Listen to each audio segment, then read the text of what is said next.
Happy Thanksgiving, everybody. My sincerest apologies for not posting a podcast last week. That will never happen again, even if it's just me talking. Today's guest, Jay Larson. Go to BertCast.com. Tour dates, Murdered Up Machine shirts. Pre-order my book. This is the Bertcast. Kreischer. I think we're recording. Yeah, we're officially recording. So when a kid poops, it's fucking hilarious because it literally is 15 minutes of them trying to figure out how to get it out of their body into a bowl or it's really into a bucket. What do you mean? They get who? Kids, like little kids. But what do you mean into a bowl? They're not really thinking about that. Yeah. They don't just think, oh, let me just poop this out the back end. No. It is so they know it's going somewhere? It is so complex that they literally just... this is going to be me in March, you know. Are you pregnant now? Yeah. Nice. I mean, I'm not, but... Do you know what you're having? Yeah. What? Come on, bro. We're in the man cave. What do you think we're having? You're having a boy. Dude, yeah, of course. I got two fucking girls. Are you going to tell me what that ball is at some point? What is it? Is it anything good? Let me see it. No, it's nothing good. Nah, it's nothing good. No. My dad got me a ball signed by Vita Blue. Dude, Vita Blue, bro. Yeah, but like what? Yeah, but it's still cool, man. I don't even remember him. Yeah, me either. Raleigh Fingers, I would have been like, or like Quisenberry, not Quisenberry. Yeah, dude, the Q. For the guy that threw sidearm for Sidearm, the Royals. Dan Quisenberry is my favorite, Dan Quisenberry. man. I'd be excited. Even the dude that was on Flipper. Do you remember that guy? First of all, if you ever met him, whoever this is, and you're like, dude, I loved you on Flipper, he's going to be like, you know what, go fuck yourself, dude. That's the worst you could say to... That's like going to Don Drysdale and be like, hey, man, I just want to say I loved you on the Brady Bunch. I think it might have been Don Drysdale. It was either that or the black dude who pitched for the Cardinals. Oh, that's real nice. That's real... Oh, dude, who is saying the black dude that pitched for the Cardinals? I know who you're talking about. Clemens? No, like Bob Clemens. What was his name? Maybe. Oh, fuck. Bob Feller? No. Ooh. Hello? What now, you just taking calls? No, it's Frosty was calling me. So, yeah, no, I forget his name. It'll come to me. You know what I've been doing lately? I tape my dreams every morning. And I tape them. You recite them? No. I call Doug Benson's answering machine. And I leave my dreams to Doug Benson on his answering machine. Oh, my God. Every fucking morning. And then he gets baked, and he listens to him? And they listen, and then he puts them up on this like mini pod. He does Doug loves minis, and he puts them up at the end. But what's happened is my dreaming has gotten so fucking intense. Like it's gotten so intense because now I'm actively Focusing dreaming. on it, Yeah, it's insane. The dreams I have now are fucking bizarre as shit because it's almost like the fact that you're reciting them or putting them down or I wake up and I go, gotta remember that fucking dream. And you're clear about it and you get more detail in. But I love that it's coming through your fucked up head onto paper, onto that psychopath's voicemail, and then his weed brain listens to it and then interprets it. That's like 6 degrees of like craziness. It's gotten so much fucking fun because now every morning I get excited. The dream I had last night, if I didn't tape it, was I was testing out new armor for the NFL, and so they were, but it was like RoboCop shit. You probably could do this. I probably could, actually. That is in my wheelhouse. And so it is a job I could have had. Yeah. But so I'm testing out armor for the new NFL, and it's really hardcore. And they're like, trust me, this stuff's awesome. So I go to take my first hit, and it's not like Ray Lewis, but it's a guy like Ray Lewis. And it's some Cowboys. black guy? It's the Cowboys. All Cowboys gear, so it's all locked down with the Cowboys, and it looks badass. And I hit the first dude, and I just and everyone's like, holy shit. And I'm like, what? And I'm standing, and they're like, you turned him into ink squid. Oh my God. I was like, what? And I looked, and there's ink squid all over my feet. And I was like, this shit's badass. But yeah, so I've been doing that. What were we talking about before that, though? Squid ink? No. You said ink squid. Yeah. No, before that, though, we were talking about the black dude from the Cardinals, you having a boy, me having Bob girls. Lemon. Is that it? I don't know. I'll remember it. That's what I'm it is. seeing a baseball card in my head. When you remember something, when you've been thinking about something for like a long time, and then finally you're like, the fuck is that thing? And then all of a sudden it comes to you. It's the greatest feeling in the world. It's a great relief, man. That's what our lives used to be like. What? When we would actually know things. Yeah. Because you were about to look it up on the phone. Yeah. You know what I mean? That's all we do. You get that instant gratification. Man. I think phones, have you tried texting with your left thumb recently? Like just texting with your left thumb as opposed to your right thumb? I always text with my left. Are you left-handed? No, I'm right-handed. Wait, when you text people, you don't use your right hand like this? Do you have an iPhone? Actually, no. Yeah, I have an iPhone. Yeah. No, I'm pretty good with my left though, bro. No, I'm really fucking bad with my left. But it's like when you break your right hand, you got to do everything with your left hand. Mm-hmm. But I'm having carpal tunnel in my right hand now. I broke my right hand just for that when I was 8. I'm like, break it. I'm just like, do it. Got a kid with a fucking Hardcore, hammer. Bro. Listen, break that hand, kid. You want to play in the NBA? Work the left. That's a hardcore dad. The kid's just like, he won't work the left. Break his goddamn hand. Fucking boom. That was, there was a dad when we were growing up, a soccer dad, who tied his kid's hands around his arms around his waist with a belt. Because the kid kept wanting to use handballs, so he put a belt around the kid's arm so his arm stayed down. Fucking kid won a gold medal, man. Kurt Knuppel was the kid. Did he go on to be like a stud in soccer? No, he's like a doctor now or something. Yeah, his dad was a big doctor. His dad smoked cigars and pipes well before. Like that was my first introductions to. He would do it at your games and stuff in the house. Like his office smelled like cigars and pipes. And we had Mr. Cephalo doing that next door. Really? Old guy. He'd like limp around his house. Like guy like in the summer times wearing pants and a jacket because he's so old. Yeah. And he'd just stop every 10 feet to like pack his pipe and smoke it. And it smelled so fucking good. Do you think those adults taste horrible exist still? Nah. I mean, there's some people smoking a pipe but cigars. There are guys that smoke cigars. I have buddies that like, do you want to smoke a cigar? I'm like, ah. I'll smoke a cigar every now and then. I get fucking asthma after I smoke a cigar. Oh, really? Yeah. Like if I smoke a cigar, if I light a fire in the backyard, I get asthma the next day. Oh, man. See how... It's a tough life, dude. You know what I mean? You get the man cave and then like the fire out back and the cigar and maybe a nice glass of red. Wait, did you do stand-up when they could smoke in clubs? Dude, the St. Louis Funny Bone. If anyone's out there in St. Louis... Best club, one of the best clubs in America, St. Louis Funny Bone. They still have smoking inside. Seriously? Yeah, they have smoking shows. DC Improv I did when they had a smoking section. They had a smoking section. Wait, I don't think I did DC when they smoked. I did it in like 2004 or 5. I must have been doing it then. Yeah, maybe they had a smoking section. It was, where you, from the green room, you walk down the side. It was before they put that wall in, so you'd be right up against people. That stage left little section was a smoking section. You know what? I think I do. I remember Texas was big smoking. I would imagine. Dude, did you ever do the Laugh Stop? No. I've never done Texas. Oh, really? Austin's the only Texas place is a big podcast market. Oh, really? I guarantee you guys are huge in Texas. What's up, Texas? Do you get your numbers on whatchamacallit? Yeah. Or I'd rather not share them, bro. I don't want to make you feel... You know what I mean? I don't want to...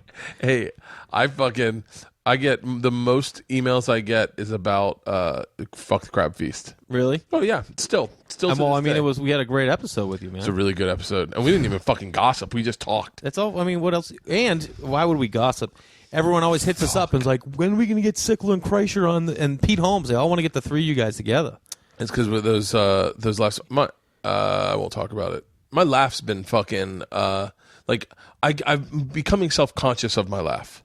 Yeah, I hear you. I think you, Pete, and Rye all probably go through that shit. Yeah, because it's genuine. Yeah. And it's genuine and I don't know it until someone points it out. Yeah. And then once someone points it out, you're like, well, fuck. It's like, do you remember Stand-Up 101? Not Stand-Up 101 like we took a class, but like Stand-Up 101 is never makes fun of someone's laugh. You got a fucking weird laughter in the back. You got to never make fun of their laugh. If anything, you'd be like, dude, loving that laugh. I love your fucking laugh. Yeah, because you want the laughs. Mm-hmm. And it's like the second I laugh now, I listen to people mimic it. Like I'll laugh on stage sometimes, and people mimic my laugh. They go ee ee. Yeah, and I'm like, oh, now I don't want to fucking laugh. Yeah, man. Ah, look at poor Bert. I know, but you know what I'm talking about? I know what you're talking about because I got this with my accent for having a Boston accent, and then it'd be in and it'd be out, and I used to have to tell people like, what do you want from me? You know what I mean? There's certain words that I hear coming in my head, and I see them ahead of time, and I see them and hear them in a Boston accent. Because that's where I'm from. And there's other times when I'm drunk it comes out more. When I'm excited it comes out. Sometimes when I'm like, other times it doesn't come out and people are like, oh, is it? I mean, I remember way back, people like, it's fake. He's got this fake accent. I was like, why would I ever do that? You know what I mean? And you're just like, all right. And it's just like, it makes you start thinking about it. And then you're like, you don't want to do it anymore. You know what I mean? You're like, well, and then you're like, no, that's like who I am. I just don't want to, I can't imagine. You obsess about it because it's like, you're really... in the you're in the middle of it, and when you get lost in those moments, like when you go up on stage, your energy's up. Like I can get myself to laugh still at the same story I tell if it's something that I find funny in it. Like I've laughed during the machine story a number of times. One time I telling the story, and I always try to switch it up a little bit, and I tell it at every fucking show. Yeah, every fucking show. So I switch it up a little bit. And I said, the reason I stayed in that class was, number one, it was at noon. And number two, the teacher was hot. Mm-hmm. And then I said, he definitely worked out.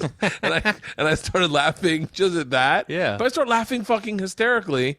And I'm like, it's a great moment that I enjoy doing my own fucking act. Yeah, man. You should. It doesn't. People enjoy. Everyone's hate is gonna hate, man. Play is gonna play. That's my new favorite saying. There are people that their job is to hate. They get energy out of hating. Yeah, they just want to find something, and then people usually fuel it, man. You know what I mean? People fuel off. It's a horrible thing, dude. There's comics that will go out, and I'm not naming names. I'm not picking on people, and I'm not saying we'll get to that. I'm not saying that what you're doing is what you do is what you do. I don't mean to hate on your hating. Mm-hmm. There are comics that love fighting on the internet. Oh yeah, and look for it, and people say something and they retweet it and tell everyone, hey, fuck, this is how you get me, guys. You want my attention? This is how you get it. I'll tell you what. I won't say it because some people, it's like the drama in fucking podcasts. Yeah, I'm not a part of it at all, bro. I had a friend. I back away. I don't like it. I find drama in my own world just with interactions with human beings because that's what I want to do. I had a friend that is a mutual friend of ours. Mm-hmm. Who was like, hey, listen, I got a tweet from someone saying I was an asshole to you and another guy. Mm-hmm. That you said this on a podcast or something. And I actually have said nothing negative about this person ever. In fact, complimented them to the fucking T. Mm-hmm. I've complimented them up and down aggressively. I'll tell you who it is when I get done, when we're done. I can't wait. I'll tell you right now. I'll tell you right now. Go ahead. Oh, really? Yeah. And I was like, no, actually, that's... How many people out there hate us right now? I'm sorry, guys. I'm sorry. I don't even want to start the drama that person... And I wrote back and I said, most of the time when I get those tweets, I've always assumed it's a comic trolling. Yeah. It's a comic who created an account who's trolling to fucking ruin your day because they're having a shitty day. Well, just for everyone else listening who aren't comedians... people think that comedians aren't insecure because we're up on stage in front of a group of people. But because I think we all can agree, everyone out there listening, we're all insecure. We don't know it till something comes up. There are those people. My wife is like the least insecure person I've ever seen. She's just so comfortable in who she is. Yeah. I mean, she's still insecure about stuff. We all are. But with comics, it gets even worse. And then you hear one thing and you're like, oh my God, why would they say that? And then you start building it out. And then it's probably just coming from an insecurity of their own place. That's the main thing. Anytime someone says something, it's just coming from their own insecurity. Yeah, and most of the shit I say is direct reflection of my insecurity. Yeah, consistently. You're one of the most insecure people I know, dude. I really am one of the most. I literally. Come on, dude. I'm kidding. Every single comedian is. Every comedian's insecure. Case. Yeah, I remember. I'll say his name. I'll say his name. Kurt Metzger. Uh-huh. I love Kurt Metzger, by the way. I love Kurt. Yeah, and I think I was talking to him. I think we were drinking in New York or something, but I was talking to him, and he said that he had, the night before, he was hanging out with Geraldo and Attell. Mm-hmm. And I was like, shut the fuck up. Yeah. I was like, how great is that? What do you guys just do? Just fucking riff? And he's like, no. We bitch about other comics just like me and you are else, right man. Now. Yeah, totally. And they talk about Pryor and fucking Carlin and fucking Hicks. It's so funny because it's just, I don't know. I used to get really into talking shit about people. You know what it is now? I try and pick the people in my life that I'm going to ask. I was just on my way here. I called a buddy. I'm like, hey, man, can I vent to you for a minute? And he's like, yeah, man, go ahead. And I just vented. And for me, that's me saying to a friend, I'm going to talk shit about someone. I'm going to ask you not to say anything. I know I'm not a good person for talking shit, but you've talked shit about people. You're someone I can call once in a while. I'll talk about it for 3 minutes, then I'm going to drop it. I just need to get out of my system. Yeah. And that's what I did. And then I'm like, so what are you up to, man? You know what I mean? Like I vent, and then he's like gives a little bit of advice, and sometimes I'm like, I don't want any advice. I just want to talk shit about someone for like 5 minutes because I can't say it to their face. You know what I mean? Because it's just too sensitive an issue. Although I usually do say it to their face. I made that mistake yesterday. Really? Yeah. Called a friend and was just like, "What the fuck, dude?" Oh. And I do that. I've broken up. Have you ever broken up with a dude? Yeah. I broke up with a couple buddies. I've had people break up. Here's the deal. You know, like you've dated some chicks and they just like, nah, I'm not interested anymore. And they just stop calling you. Like, why the fuck did she leave me hanging? Blah, blah, blah. I've had tons of guy friends that have done that to me. They just stopped being friends with me, especially in L.A. That's a huge thing in L.A. because everyone's so transient. They don't know who to hold on to, and they don't know how long people are going to be here. They don't know how long they have something in common with. Like all my buddies from home and college, we're still buds because we had a time and place that we connected. You know what I mean? Yeah. And anyway, I just had a friend the other day, and I was just like, do I do this? Do I do this? Do I do this? Do I do this? And I did it, and I called him, and I was like, what the fuck, bro? I don't know why. I just felt it was just something, and now it's weird. Now it's going to be weird for a while, probably. Yeah, it's always going to be weird. There are people I vent to, and they can vent to me that I'm like. Segura is one. Segura and I went back and forth venting to each other for a solid year. Just, I mean, best, about man. everything. And it was great because it's like, I know that when I tell him something that's a secret. Yeah, he told me a bunch of them, actually. We did a casino together, and we drove together for we were on 2 flights together, drove together, stayed together for 24 hours. So we were together probably 18 hours in 24 hours, and all we did was just talk, ask questions. You know what I mean? Yeah. Best, dude. He's great. And and then breaking up with someone, I've had 2 friends. Here's what I've learned: that if you don't make a clean break and you just say, I'm gonna give myself some distance, they show back up. Yeah, they're always going to. They show back up, and then they're like, hey, buddy, and then you don't remember all the reasons you didn't like being around them. Yeah. You just remember there were some good times. Yeah, I have a buddy. I know he's not listening to this because, but he was he was a sociopath. Really? I mean, a fucking genuine, unhealthy, like clearly needed therapy. And watch, I'll say his name. Oh, what's she doing with a fucking chainsaw? Dude, your girl's getting serious right now. What's she doing with the dog? Bro. Last night, by the way, side note, we went to go see Frozen, and at the beginning of Frozen, it's a kid's movie, you'll go to a bunch of those. They had the ice princesses come out and shave big rock things with chainsaws. They're going, and I'm with Isla. Isla's my fucking lunatic kid, and Isla is watching, and I'm watching her watch, and she leans back, she goes, oh, we got one of those, right? And I'm like, no, you cannot play with chainsaws. We're not getting a princess at home. So, but yeah, he was one of the and I just had to, at one point I had to go, listen, man, we can't be friends anymore. Leanne did it. Leanne's best friend.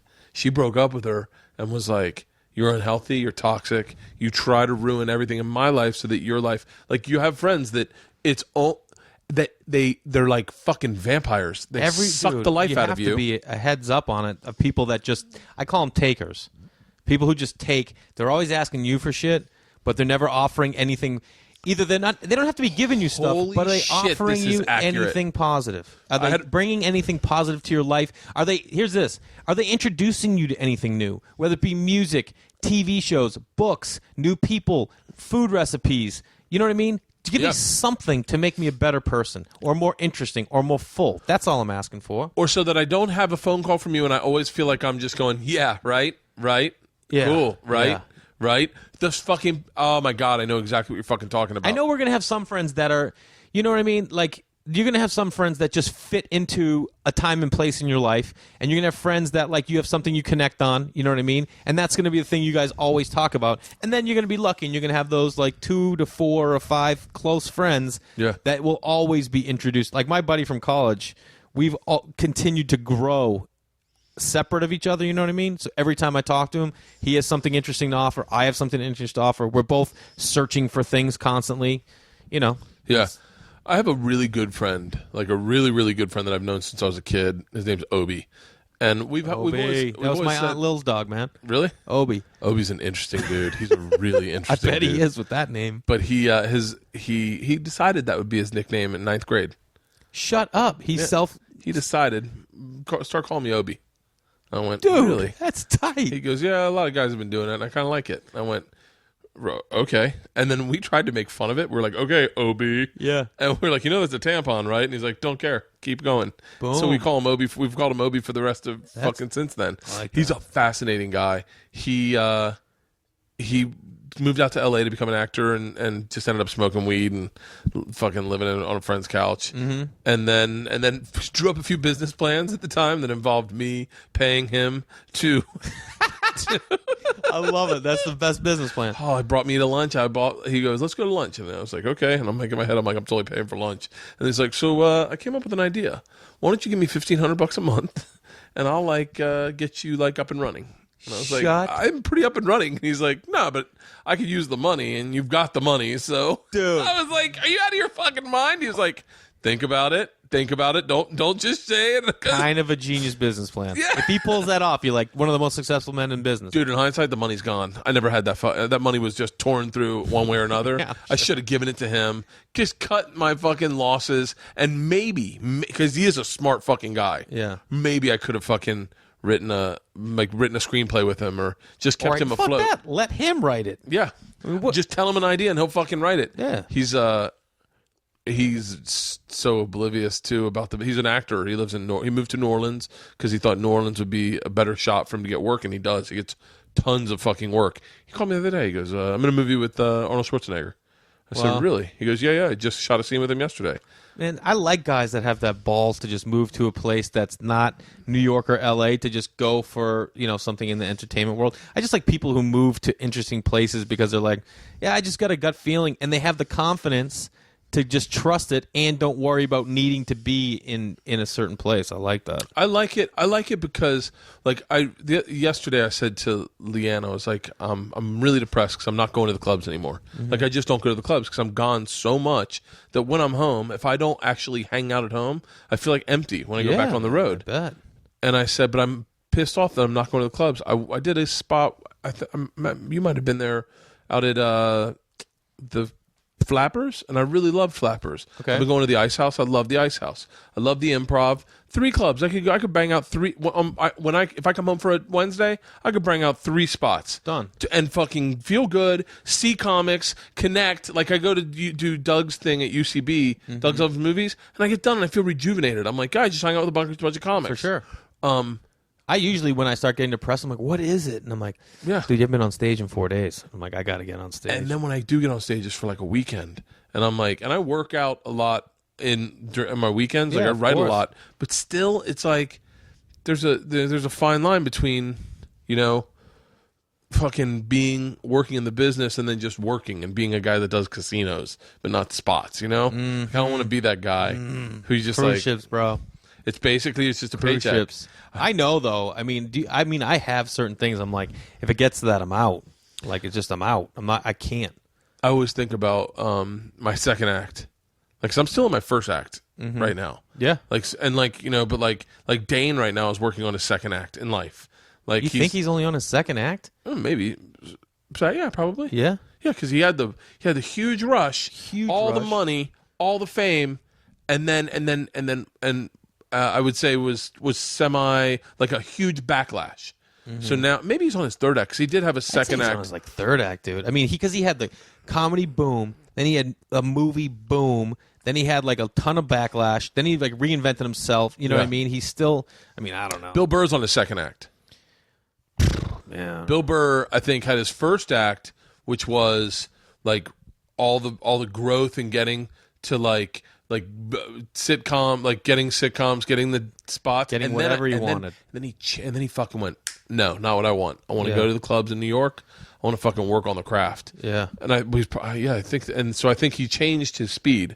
And I'm like, I wonder when. Like I found my voice really early, and I'm like, I wonder when I'm gonna do my second act and what it'll look like.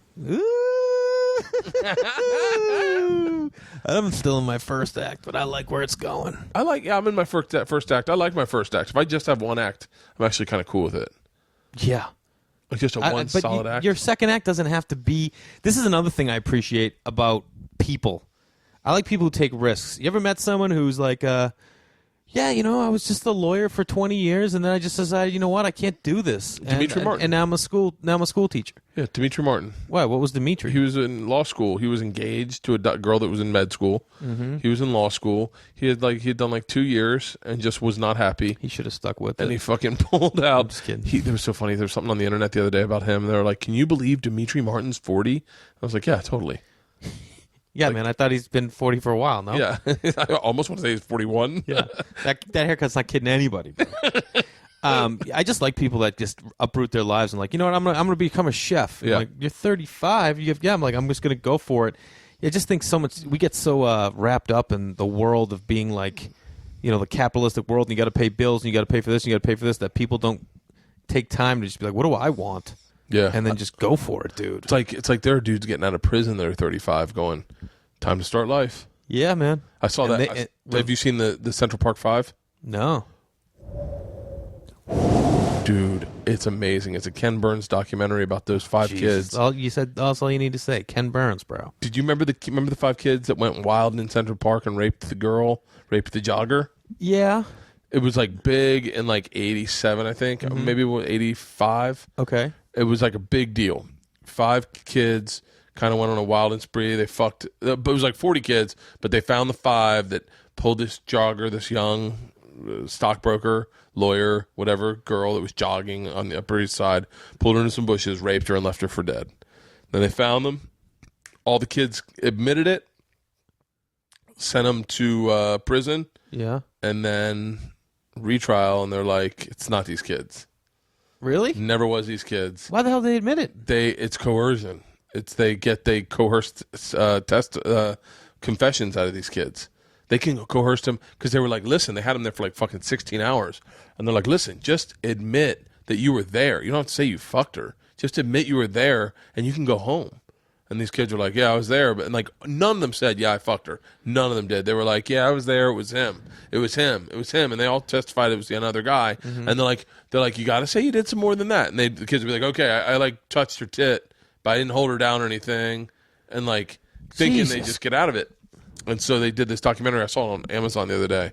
And it was like fucking, I mean, it was one dude who was a serial rapist who dragged her into the woods. They had found one set of semen. It didn't match any of the boys. All right, so now the documentary is about them all getting out? It's all about the trial, and then they're all grown men now. And they're all fucking like my age, 40 years old, and they get out of prison. They're like, time to start life, except I've been sodomized because I went to prison at fucking 16. I was sodomized, and I was fucking tortured, and life was hell because I was a rapist in jail, but I never raped anyone. So now I have all this fucking backlog of hate. Because I didn't do a fucking thing. The world has fucked me for 15 years. Now what? And then I started thinking, have you been following this game Knockout the kids are playing? Following it? Yeah. No, it's not like I'm like in a fantasy league for it and stuff like this. Like, dude, I got these kids in Philly, man. These kids in Philly are dominant. Is where they did. I'm sure it is. I know. Have you seen it? I can't. I don't. You know what? You remember when you talked about like guys just going to negativity on Twitter and stuff? Yeah. Anytime anyone posts something super negative on Facebook, like I don't know if they're trying to heighten people's awareness to be like, look what kids are doing. I'm just like, every time I watch that, every time I take part in it, I'm helping it, and I just don't want to. I'm just a big believer in I take care of my house, and I try and take care of my neighborhood. Yeah. I try and do my part for the environment, for my neighborhood, and I just don't focus on it. You know where I learned that? In Hawaii, dude. I just got back from Hawaii. Did you? Where were you? Kauai. Yeah, me too, bro. Shut up. Yeah, we go every year. Really? Yeah. Princeville. We go stay in Princeville. Oh, yeah? Yeah. Oh, a word? A word? 2 white guys. That's what's up. Oh, were you vacation quiet too? Where do you guys stay? We were shooting down there. Oh, dope. Yeah. So wait, how did you learn it in Hawaii? We were sitting next to these locals at a bar, and we started talking to them about something that had to do with the world, and he just said to me, he goes, you know what, man? He goes, I try to focus on my family, my farm, and the people around me. And if everyone just did that, we'd be a better country. And he goes, I'd just rather not know what's going on. And I was like, yeah, That's not dude. a fucking... Hold on one second. I'm grabbing this. Ow, my fucking feet hurt so bad. Coconut water. Yeah, do it. I used to watch fight videos Oh, my God, incessantly on YouTube. I can... No. If you go to my YouTube channel, you'll see 2 of the best fight videos ever. I would never watch it. It's really fucking good. One's inspiring.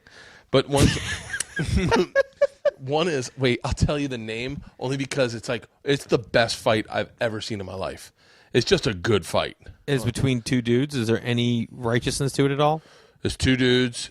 I want to fuck. It's not like an organized fight. It's like a hate fight? Nope, it's an organized fight. Oh, okay. In Miami. I'm guessing Miami. I put a lot of backstory to stuff when I don't really have the information. I lie a lot, man. And then I find fancy ways to make it sound like I'm not lying. I will tell you something to sell you on a story that I'm about to tell that could be construed as like I'll say, like, I was watching this documentary the other day when in fact it was a reality show. Yeah. Like, I'll just heighten it so you're like, ooh, that does sound interesting. Oh, wow. He was watching something intelligent. It's so funny. Put it this way. Do you remember the brawl the Pacers got into with the Pistons? Yes.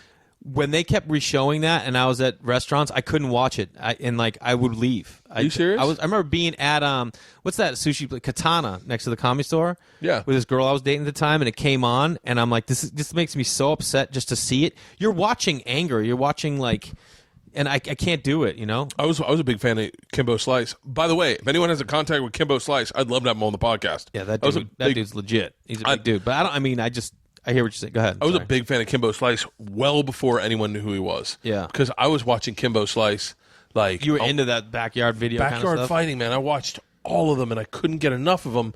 And then I started, like... I remember one time I watched a bunch, and then I think I had to do a show in, like, Sacramento, and I was walking out of the hotel room, and I was looking at everyone like they were going to fucking jump me. And I still, to this day, now with that knock... You know what knockout is, right? They just go up and try and knock someone out that's not aware or anything. Not aware, and they killed a dude, and they're like, and they do women and they do anyone, and it's just these youths who. This takes back to Central Park 5, but didn't some chick get hit and like shot 2 kids or something like that, or some guy? I don't know. I haven't really followed it like as the last 2 days, but I'm like, I can see how everyone gets up in arms. They're like, you got to find these fucking kids. You got to get these kids, and I guarantee you, up in the storm that is media, when they go, they've arrested 2 youths. I go, well, they got them, and then I go, make an example of those kids. It'll never happen again. I don't even know if they're innocent or guilty, or if they coerced, if those kids really punched them, or if the cops just said we need to find 2 kids so everyone will get off our fucking backs. Sure. And that's how it works in that Central Park 5 case. That's exactly how it fucking worked. But that's the long story.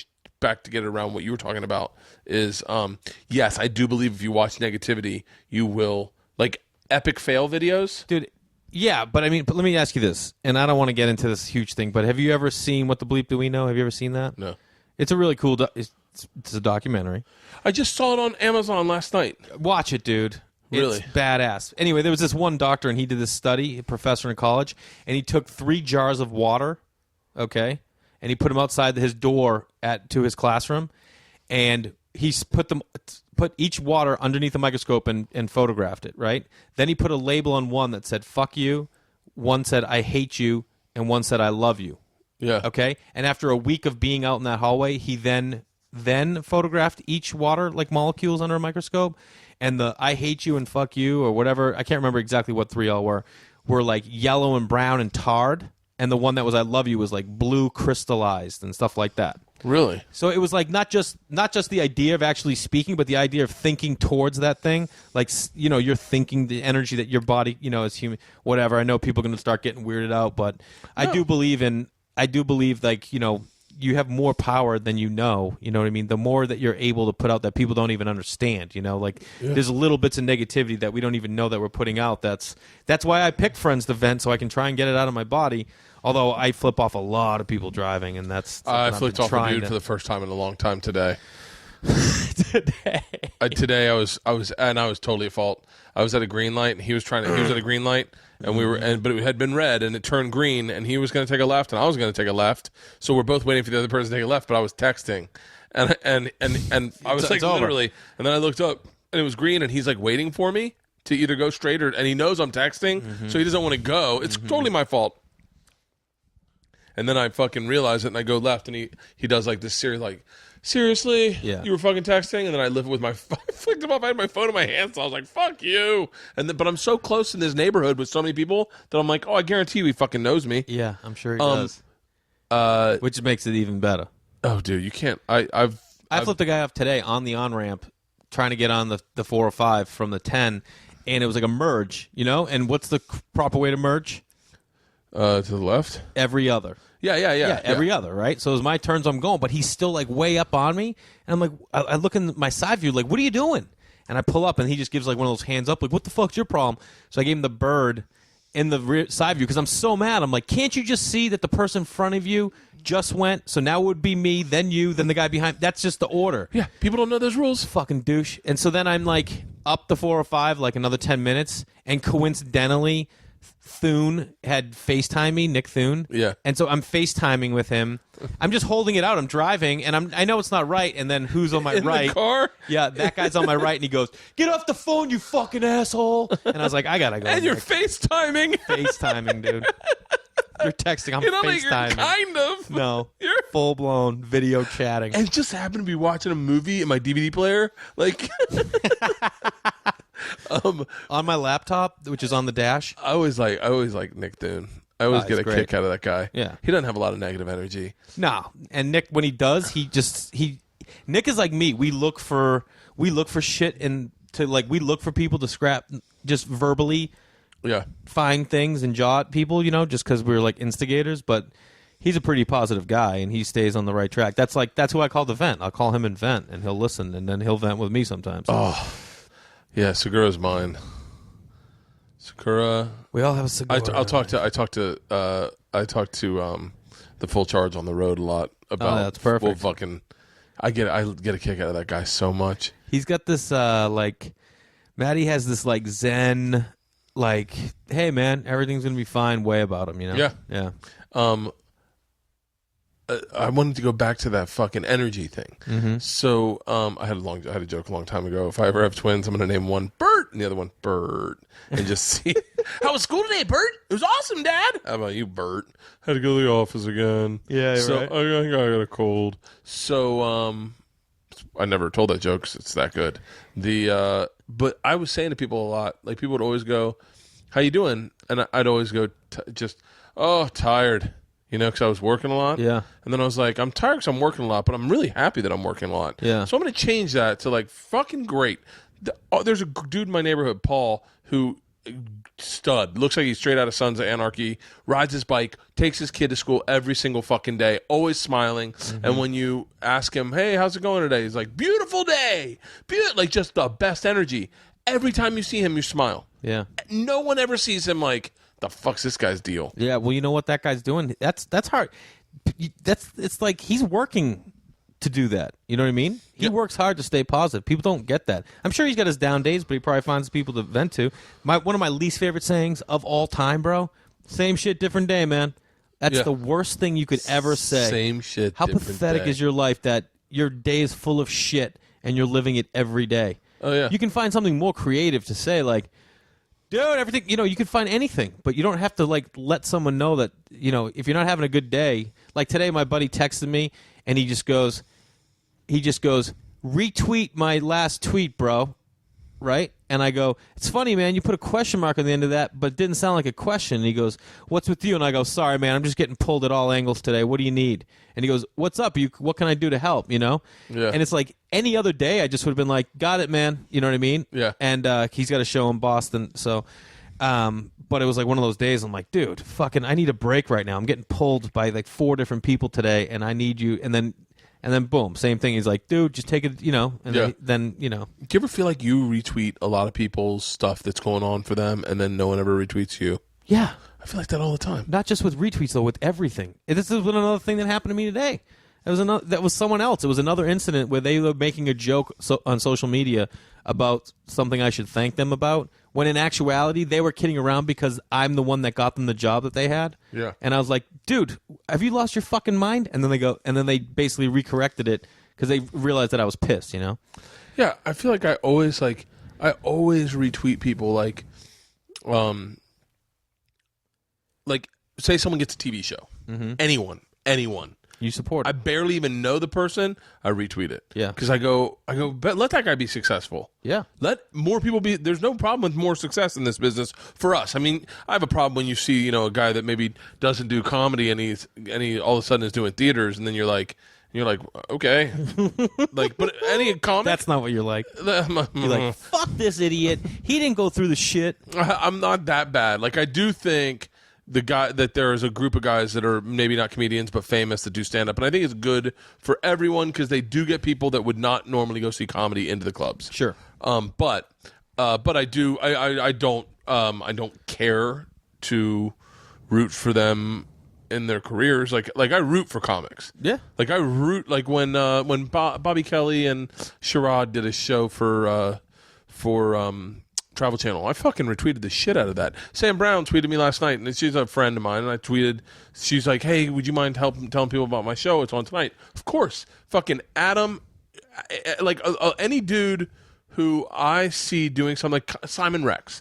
Mm-hmm. Like his fucking album came out. I must have tweeted about that fucking 20 times. So I'm like, dude, let him make money. He's a nice guy. I'm cool with him. Me and him are friends. Like, I want him to succeed and be fucking huge, just so that maybe he has a party that's at an awesome mansion one night, and I get to go right after my divorce or something. Whatever happens with me. Yeah, I can't wait for your divorce. But yeah, I just feel like I always retweet people, and I never see people. Well, let's take it down to a more basic level because not everyone's on Twitter, and I'm not saying those guys specifically don't retweet me. I'm not saying that. I'm just saying these are the people I support. Like, I always support comics. But I mean, it's the same thing about takers, man. I have a lot of friends. I mean, you make a lot of friends over there, especially you move to a new city. You make a lot of friends because you want to be friends with people and you want to be nice. And then you realize, I don't really have as much energy as I can give to everybody, and which is when you break up with people. And I have certain friends that never, ever, ever ask about anything that's going on in my life. But who's at fault? Is it their fault that they're just like living the way they live? Or is it my fault that I extend myself, always ask, I'm always interested, always want to know, always try to make them feel good, try to bring up the positive things in their life, and then they don't say it to me, so then I start feeling shallow and empty because I sat there and spent all this energy trying to make them feel good when they're not trying to do it for me, but it's like not their fault because they're just not built that way. Were you that way as a kid? Yeah, man. I grew up with a single mom with 4 kids. All I wanted to do was make her feel good. Really? Yeah. So that my whole life has been revolved around trying to make sure everyone's happy, everyone feels good, everyone's has something positive. I was always a class clown, always trying to make people laugh. Dude, I was the freshman year in high school. I played varsity soccer, only 3 games. I was on JV otherwise.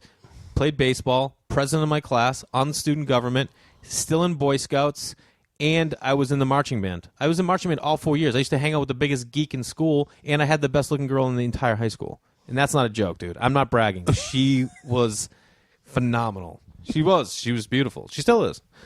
Oh, no, wait, what? But I was friends with, I just was like, we should all just be friends. Why wouldn't we all be friends with, you know what I mean? There's no reason to not like people just because, I had certain things in common with certain people and, others with others. How were you the oldest? Youngest. Youngest? Yeah. How old were you when you learned how to cook for yourself? Oh, young, dude. I was doing my laundry young. We did everything young. Really? Yeah, man. I remember sophomore year in high school, the girl I started dating, who I dated for 7 years, I made Valentine's Day dinner for us. I made chicken piccata with spaghetti. So I made chicken piccata, and I did spaghetti in the middle, right? Spaghetti and a lemon butter sauce with capers and the piccata. And then I did 3 raviolis around the plate and with just a drizzle of red sauce across each one. I had garlic bread. I remember I had Arizona iced tea on ice, and I had it right in front of the table in front of the fireplace, full fire going. Like full-blown adult, dude. 10th grade. Like, check it out. This is what I got for you. Her mother was dropping her off. Must have been like, what the fuck is going on in there? She's getting fucked tonight. Oh, she's getting... Didn't. I held out, man. Really? We held out. Yeah. I was Did you ever obsessed fuck her? with her. Yeah. Okay. But I mean, I never trust people who are virgins. Yeah, I hate virgins. I just, every time a guy says he's a virgin, I had my little brother in the fraternity was a virgin, and I remember at a very young age, like he was a freshman in college, and I was like, listen, man, if you're gay, it's totally cool. And he's like, what? I go, no, I'm just saying, like I don't like, and I'm sure I said, like, I used homophobic slurs that up until a few years ago everyone used. Yeah, but and loved using.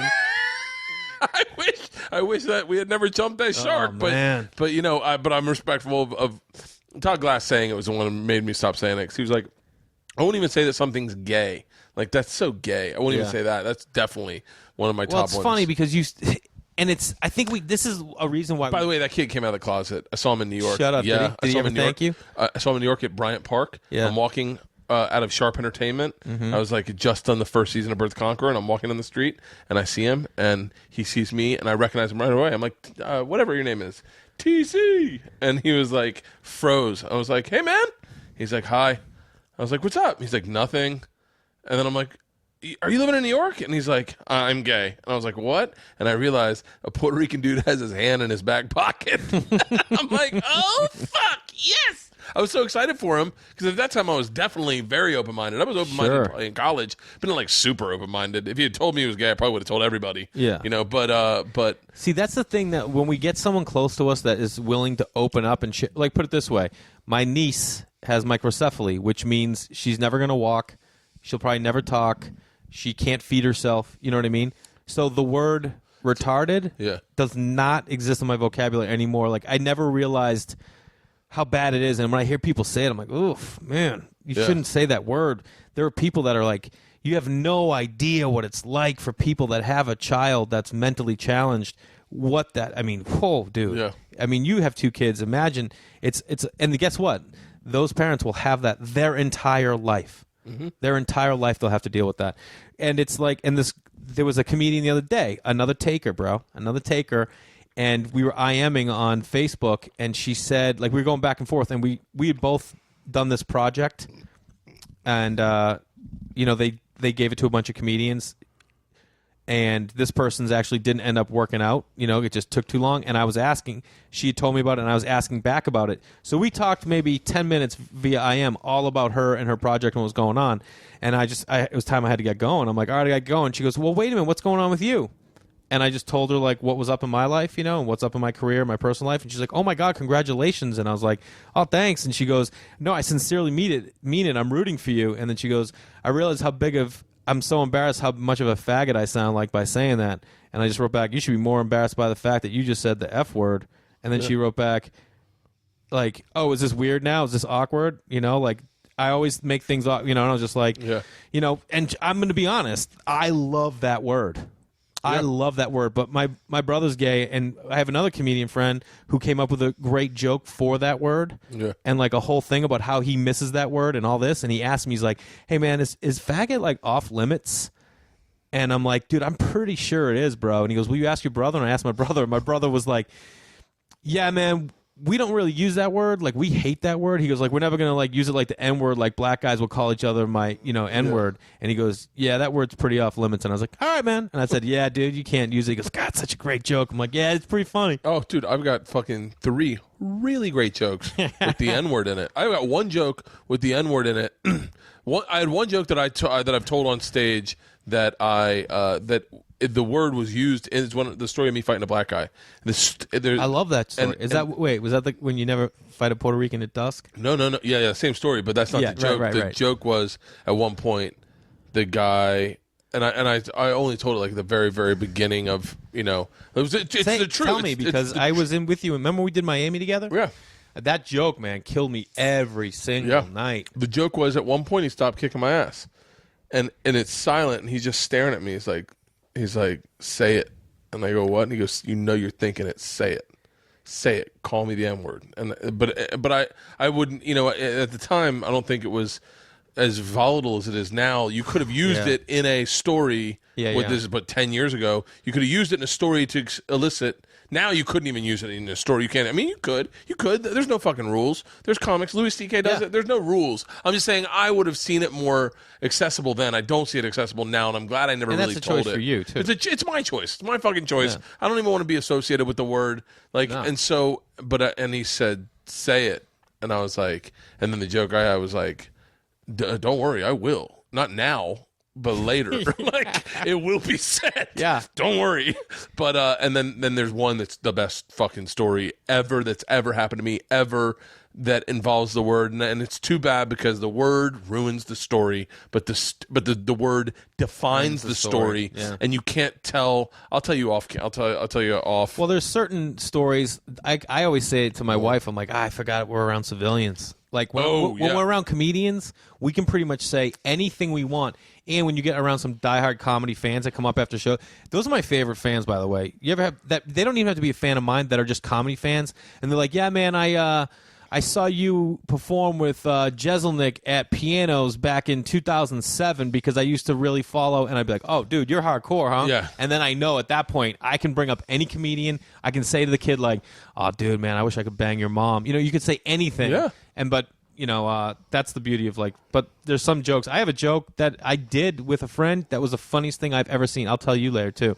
It's the funniest thing I've ever said, and it's just so disgusting and wrong. I could never say it to anyone. There was I think it also was. I think when I was younger, I was in a rush to be edgy. Yeah. I was in a panic to be. I wanted to be a tell. I really wanted to be a tell. Yeah. And I think a lot of people did. But I didn't know how to write jokes like him. I just knew that drinking was a connection. Yeah. It was like, and I was a drinker before I had seen him. Sure. But when I saw him on stage and he told stories about drinking, I never even saw him drink on stage really. Yeah. But when he tells stories about drinking, I was like, that's so me. That's what I do. But he wasn't telling stories. He was writing jokes, and I have a very different style than him, and I never really connected much with that. But he was like the first guy that made me laugh. And I thought you had to be edgy, like Stanhope, sure, and Attell, and I appreciate edgy shit. Like I love Tosh, I love Bill. I think Bill's probably pretty edgy. Who, Burr? Burr, yeah. I mean, although I think he's just funny. I don't think he's intentionally edgy. I think he's 100% who he is, and he just decides to take on topics that no one else will take on and makes them full-blown hilarious and always has a point. I think that's the key to every comic is you want to find the nugget of gold that no one else found, but they were looking in the same area. Oh, yeah. Or just a different take. Yeah. Like he does that whole thing. Chris Rock was the first person to say, like, you remember with, what's his face? O.J. Simpson's like, I ain't saying he should have killed her, but I understand. Yeah, you know, that was the whole thing. And Burr did a whole chunk in one of his specials about how you should never hit a woman, but like, but he gets it. You know what I mean? Like there are times when you're like, God damn it. You ever seen that bit where he goes, a woman's never been hit. She's never been hit, so she doesn't know that this is the point that you would get hit. And you're sitting there like, God damn it, I want to hit this chick right now. You know what I mean? That sounds like Bill. God damn it, I want to hit this chick right now. Dude, he's just the best. But yeah, to get back to the F word. But I just stopped using it because I was like, and I just stopped using it because I noticed that it sounded weird to hear. Yeah, man, it does. And I never made like retard jokes only because I don't like the words are pretty. The word's a pretty intense word, but like I'll tell you why. The only some reason, people still think it's the appropriate word. They don't even think it's a slang word. No, I think once you have a kid, here's what I did a show in Chicago. They used to have this great club. It was an all black club primarily. And it's the place I wrote the Fighting a Black Guy at Night story. Okay. I mean, it happened, but the first time I ever told it was at that club because it was I opened with like a Duran Duran joke, and it was all black people and like a couple of Italian dudes, and no one laughed. Rio, really? Nobody knows Rio. Yeah. So it was about the. This is how long ago this was. It was about the Queer Eye for the Straight Guy being a Duran Duran reunion band, and. Okay. Nothing. And it was like, not that it deserved much. Yeah. But it was nothing. And then someone was like, I don't know Duran Duran. And someone was like, I don't know Queer Eye. And I got a big laugh. Yeah. And then, and so I just started telling all these jokes. And then, so at the end, I got this great energy going. And I go, what is it? Tell me some, because I'm also out of material. I'm like, tell me something you want me to talk about. And I'll tell you a joke about that. And someone's like, tell a retard joke. And no, I'll be very candid. If I had one, I might have told one. Yeah. But I didn't have one. And I needed a way out. And so I said, you know what? I don't really do those kind of jokes, which is a little bit true. But I said, because I have a daughter, which was true at the time. And I said, and I know how frustrating and difficult she can be and how much I love her.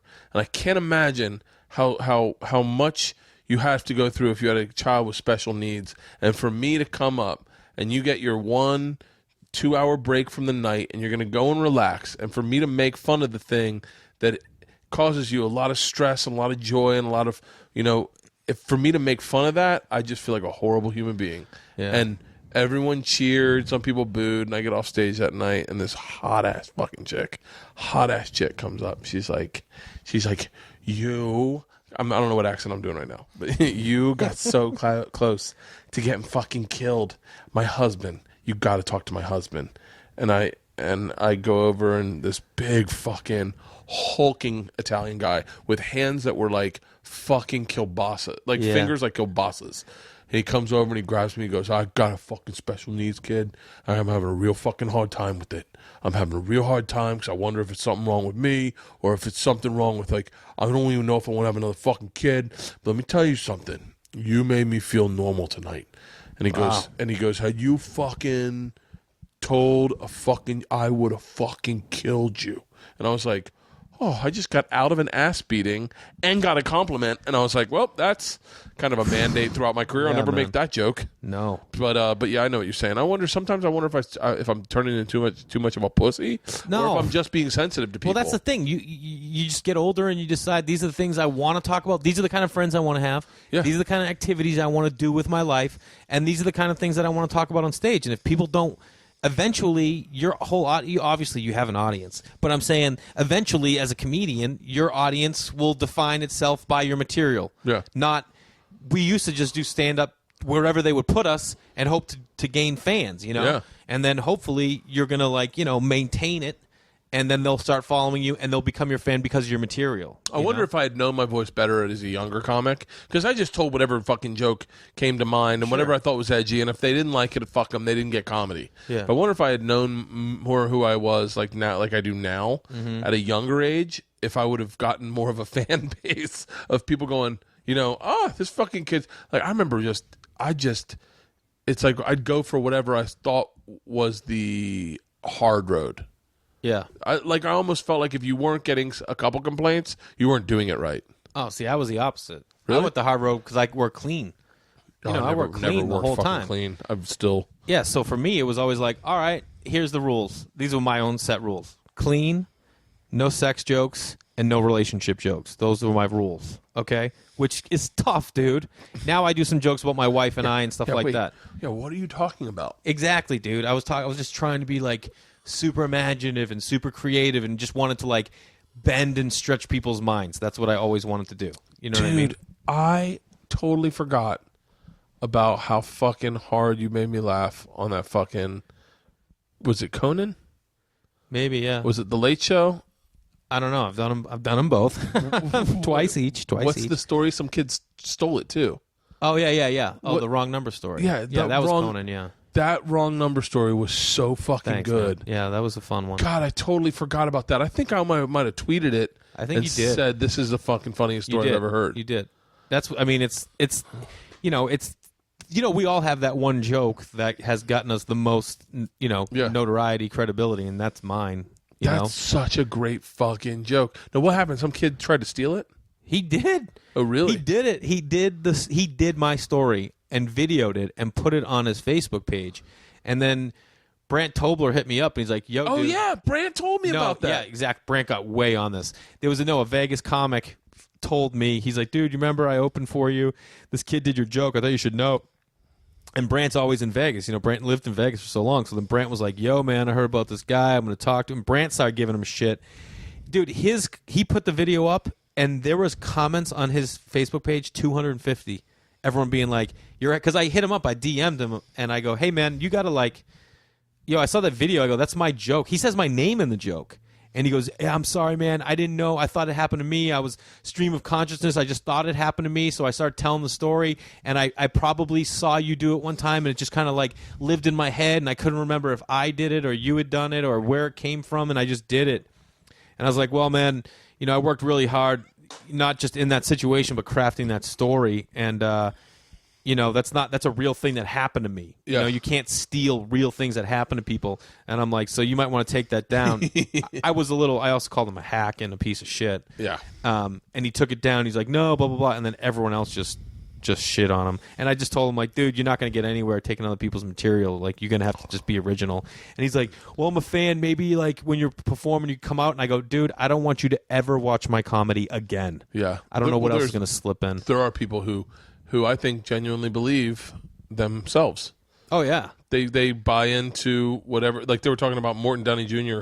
I watched another documentary about Morton Downey Jr. You remember him? Mm-hmm. And they were like, he was a sociopath. At one point, he beat himself up and put himself in a fucking stall and put swastikas all over his face and said that these skinheads attacked him. And they were like, he took a lie detector and he passed it. My God. And his buddy was like, I helped him cut his shirt up and wrote the swastikas on his face. He was like, it never happened. But he believed it happened. And then people believe it happened and justify them going, no. That's not how it went down. Like, and you're like, no, you're out of your fucking mind. Yeah. Here's my rule. Fucking... Well, nothing. I have like fucking 9 different thoughts about this, but it's so funny. There's obviously one story I had that a lot of people are familiar with that has been somewhat liberated is the Tracy Morgan story. Yeah, of course. And fucking Ari worked with the dude who told that story. I know that story. That is unbelievable. Tony Woods, who the story happened to also. Me and him were there. That was the guy I'm with the whole fucking story. Yeah. Tony Woods was in Australia, and he goes, there's a guy telling our Tracy Morgan story in Australia. Yeah. And it's just, it's like that. It's like that everyone's got the, I've opened for, everyone's had the story. I worked with Red Fox, and that dun dun dun dun. Everyone said that happened to them. What? That you know that dun, dun, dun, dun. No. Oh, you don't? No. Oh, it's a good story. I worked with Red Fox once, and no. This Billy Crystal is apparently who it happened to, but he goes during Vegas and he's going on stage and he's like, who's going on stage? Billy Crystal. He's opening for Red Fox. Okay. And he's getting ready to go on stage. And I'm like, listen, it's sold out. Mr. Fox is running a little late, so you may need to stretch. And he's like, not a problem. So he goes up, he does like 10, and he looks over, and they're like, stretch. And so he does like another 10, and he looks over, and they're like, stretch.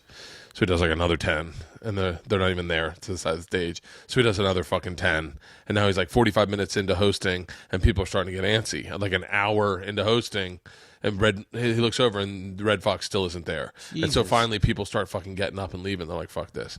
So by the time Red Fox shows up, I want to say, and look, I'm just telling you the story the way I'd tell it. Mm-hmm. It's hour 20. Billy Crystal's been on stage, okay? Mm-hmm. Hosting. He doesn't even have an hour 20. Mm-hmm. He's a young comic, and there's no one in the audience. They're fucking gone. Red Fox finally shows up, and it gets there, and they're like, go. And the band gets into place.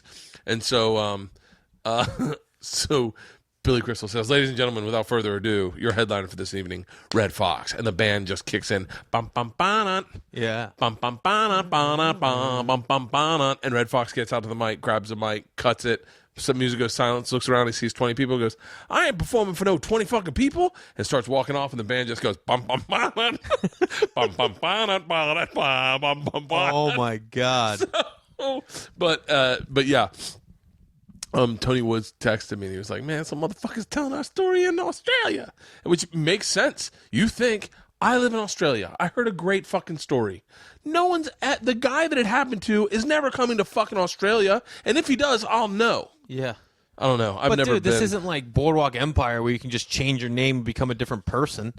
There's the internet, there's, whatever. People have different ways of, that's the whole thing now, man. There's so many people on this planet. Everyone lives their life a certain way. Yeah. I've also been an ideal, like an optimist my whole life. You know what I mean? I always think people are genuinely good instead of thinking they're genuinely bad. And I have friends that think people are genuinely bad, and they're very cautious and they think, and I'm always like, dude, how could you even think that person would do that? And it's because they've had things done to them. And now I'm just starting to like, the curtain's like been coming up over the last 2 years for me. And I'm like, man, I need a house somewhere in the woods. You know what I mean? Montana. Yeah, man. Where the fucking grass isn't even really grass. Yeah. It's just this fucking mounds of earth the way God planned it. It's not flat. It's not level. You can't fucking walk in it without breaking an ankle. Yeah. That's what I want to live off the grid like that.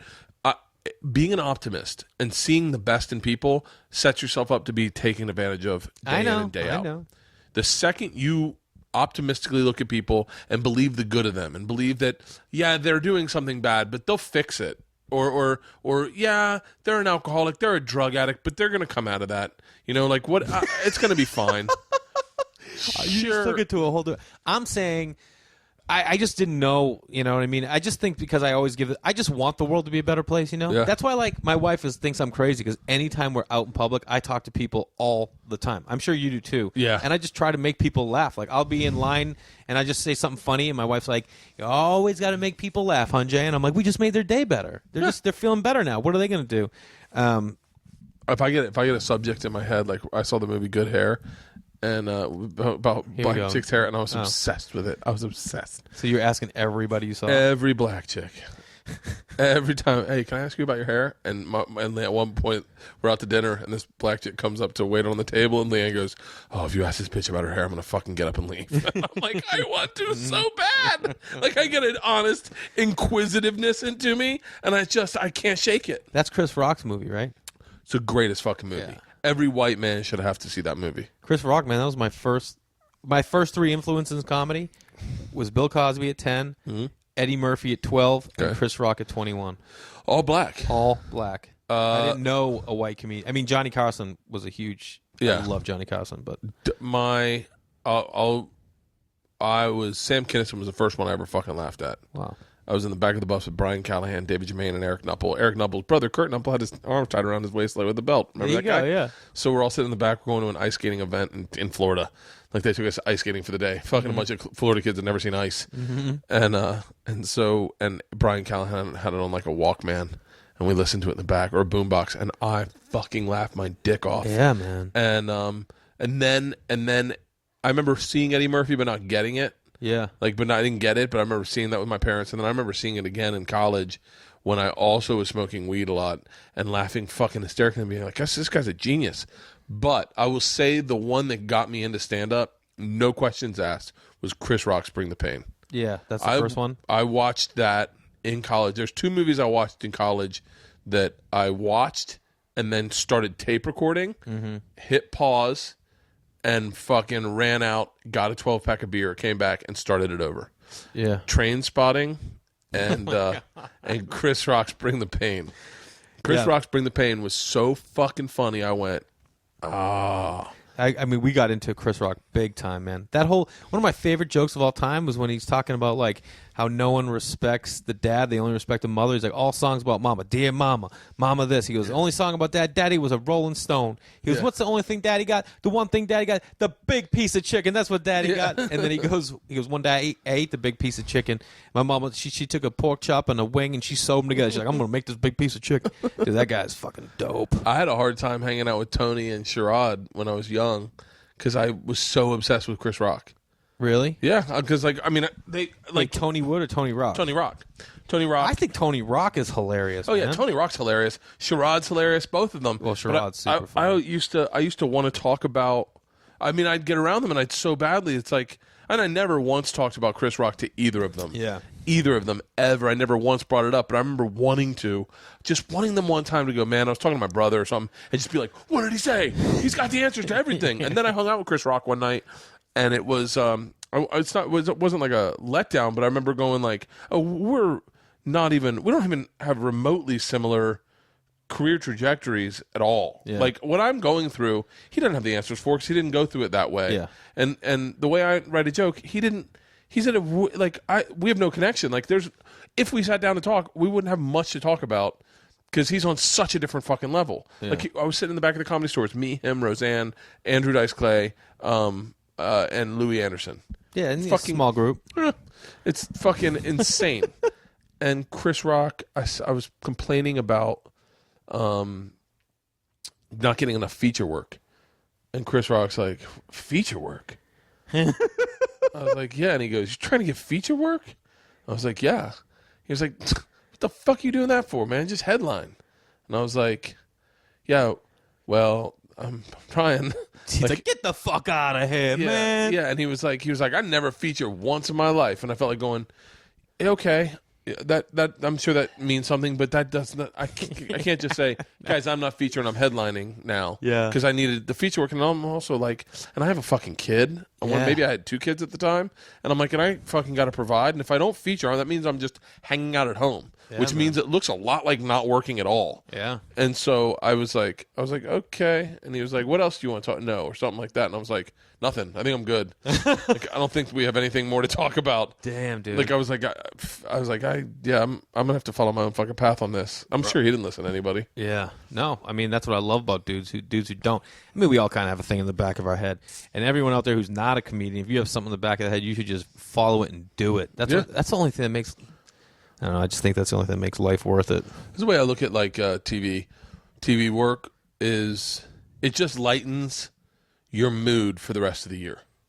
Well, because you have less stress because of the money? Yeah, right. It's like, look, what I need to do is be comfortable with the amount of stress that entails just headlining. Just headlining. Sure. Beginning January to December. Well, dude, you are also a road dog. Yeah, but if I can get comfortable with that stress level. Dude, I remember one time saying to my manager, I'm like, I need to get on the road more. And my manager's like, well, I want you to stay in town. And I go, Bert Kreischer's doing 48 weeks. And she goes, he's out of his mind. Yeah. I was definitely. I still am out of my mind because I'm doing roughly the same amount of weeks, but I'm doing travel, but Travel Channel show. So like I'm going to like Alaska, doing an episode, then doing a weekend in Alaska, then going to going to Maine and trying to get one night in Portland, Maine, one night in Portland, Oregon. So like I'm still, but I remember I just needed to. I was like I would get depressed being home because I would be like, I'm not fucking providing. I'm not giving anyone money. Yeah. I'm not making any money. Yeah. And I was upset. Like I was obsessed with the road. And I just, it was like, I don't know. I think it was like one of these things where it felt good to get on a plane on fucking Wednesday, get into a city, press, show, big fucking Saturday night, Sunday relax, kind of chill night, early flight back Monday, see the kids Monday, Tuesday, back on. Look at that. Just carrying boxes. Doing work. Yeah, well, you also, I mean, it's different for everybody. I like going to new cities. I just like being in a city, seeing a city, like being a part of the city. I don't want to be I don't want to be in the middle of nowhere. I want to be in the city. I want to get up. I want to find my coffee shop. I want to start going there every day. Yeah. I want to write. I want to check out stores. I want to go to restaurants before my shows. Like comics are always like, especially when you're starting out trying to save money, like eating at the club. I'm like, nah, man. I'd rather make $200 less this week and eat at nice restaurants and just like try a food I've never tried before. I'm like, oh, this is how you guys are doing it in Minneapolis? Done. Wait, were you were we together when my dad was in Miami? Yeah. My dad's in town this weekend. Your weekend. dad blew my mind. You know why? Why? Because you're like, you said something like, do you want to grab a bite or something? I was like, oh, I got to I don't know what I was doing. I think I was seeing some chick, like I met some chick, and then you were like, oh, well, I go, well, I'll see your dad at the show tonight. And you're like, nah, he doesn't go to my shows. And I go, what do you mean? He's probably going to go to the show tonight. And you're like, nah, I'm just going to walk him around and show him the club. And I go, what do you mean? He goes, yeah, he won't watch me perform. Has he watched you yet? No. What's his deal? He just, it makes him uncomfortable. Wow. Yeah, get it together, bro. He's an interesting guy. It makes him uncomfortable to see me up in that kind of like arena. Is it that he is nervous to see you fail? I think he's nervous I'll fail. I think he's nervous. Doesn't he get it by now? No. That you're not going to fail? And even when you do, you're fine with it? No, he doesn't get it. He's afraid I'm going to fail, and he's afraid that I'm going to say something that that'll be volatile, and like it just makes him uncomfortable, extremely uncomfortable. So he still has never seen me perform. He probably never will. He comes to the Tampa shows when I'm in Tampa, and he hangs out at the bar at the Tampa Improv, and he can hear me in the other room killing, and he won't go in. What a psycho! He won't go in. Man, I wish if he loved you more, maybe what I mean. If he actually loved you, that would be cool. That'd be cool. He's look at Pris had fucking ACL surgery. Man, just how big she is. Look at that leg. See her limping on it? Oh yeah, I see. Brand new ACL, but she lost some weight. She's back down to 120 now. She's hot trotting her out there? Yeah, she's hot trotting her. Hot trotting around the backyard. Got new boots. Oh, what's up, girl? You got new boots on? Leanne got new boots. Someone must have gone to Target today. Watch out now. No, wait. Are you still very clean? Like on stage? No. In your house. Do you? Oh yeah. Really? Do you do the cleaning? We talk about it like this. I do the organizing. My wife does the cleaning. I like things in order. You know what I mean? But I also I'm a huge interior design freak. You know what I mean? Really? Yeah, dude. I love design. So really, like I designed our whole house. I built our entertainment center. I built our bed, and then in our bed I put this is my feminine side because there was no dad in my house. I built the bed in our bedroom. Then I got these antique cast iron hooks that have ceramic tips to them, and I scattered them on the wall next to the bed, and then I hung all my wife's bags and scarves, like as display, like you're in like a store. Really? Yeah, for her. And I'm like, one, it's a cheap way to decorate the wall. Two, you spent a lot of money on those bags. Let's have them showcased. And three, when you need a scarf, they're all out. You don't have to go looking for them. Yeah. And then I got like a piece of artwork from Kevin Christie, and then one from my brother. And they're friends, and like they know each other. So I framed both of them, and I put them side by side over the bureau that my wife got in Brooklyn. I just like doing all that stuff. I see. So I I like have keeping it organized. I have the eye for design, but I take it one step too far. Oh yeah. So like I had look at this from, dude. I had that hook. This is all DIY. Yeah, but they took all your stuff. Yeah, they got all my shit and just put it up on the walls. So when I lived in New York, I was like, I thought I saw somewhere that hook thing. I saw that hook thing. I go, that's fucking badass. I go, I'm gonna get hooks. I'm gonna put hooks all around my fucking. No closet, bro. No closet, just hooks. It looks like a fucking meat locker for a homeless guy. Just a fucking 80 hooks. You went for it, everywhere. man. I was like fucking hooks, bitches. Dude, do it. I used to in college. I used to recover couches. Oh, really? Like as a job? No, for like money, like people. Yeah, for a job, but not for like a real No, job. for cash on the side, man. Yeah, but people would be like, have a cool couch, and I'd be like, hey man, like a cool looking couch. I go, let me recover that for you, and it'll look brand new. And so like, really? And I was like, Dude, yeah, you're like that drug addict in in the neighborhood who's like, let me refinish that couch, man. yeah. Come on, like $20. She hurt her back again. Oh, She got a lot of weight she's dude, carrying. it's such a pain in our ass. $5,000. $5,000 to fucking fix that leg. Damn it. My dad's like, really? You're gonna keep the dog for $5,000? The dog didn't cost $5,000. I'm like, That's an emotional. That guy has no emotional attachment. What do you want? Doesn't even love his own son. he loves me in his own way. So yeah, I used to recover couches, but then I'd get real artsy, and I'd buy like fucking 5 fabrics, and then I'd do each cushion a different fabric, each arm a different fabric. Like I was really into it.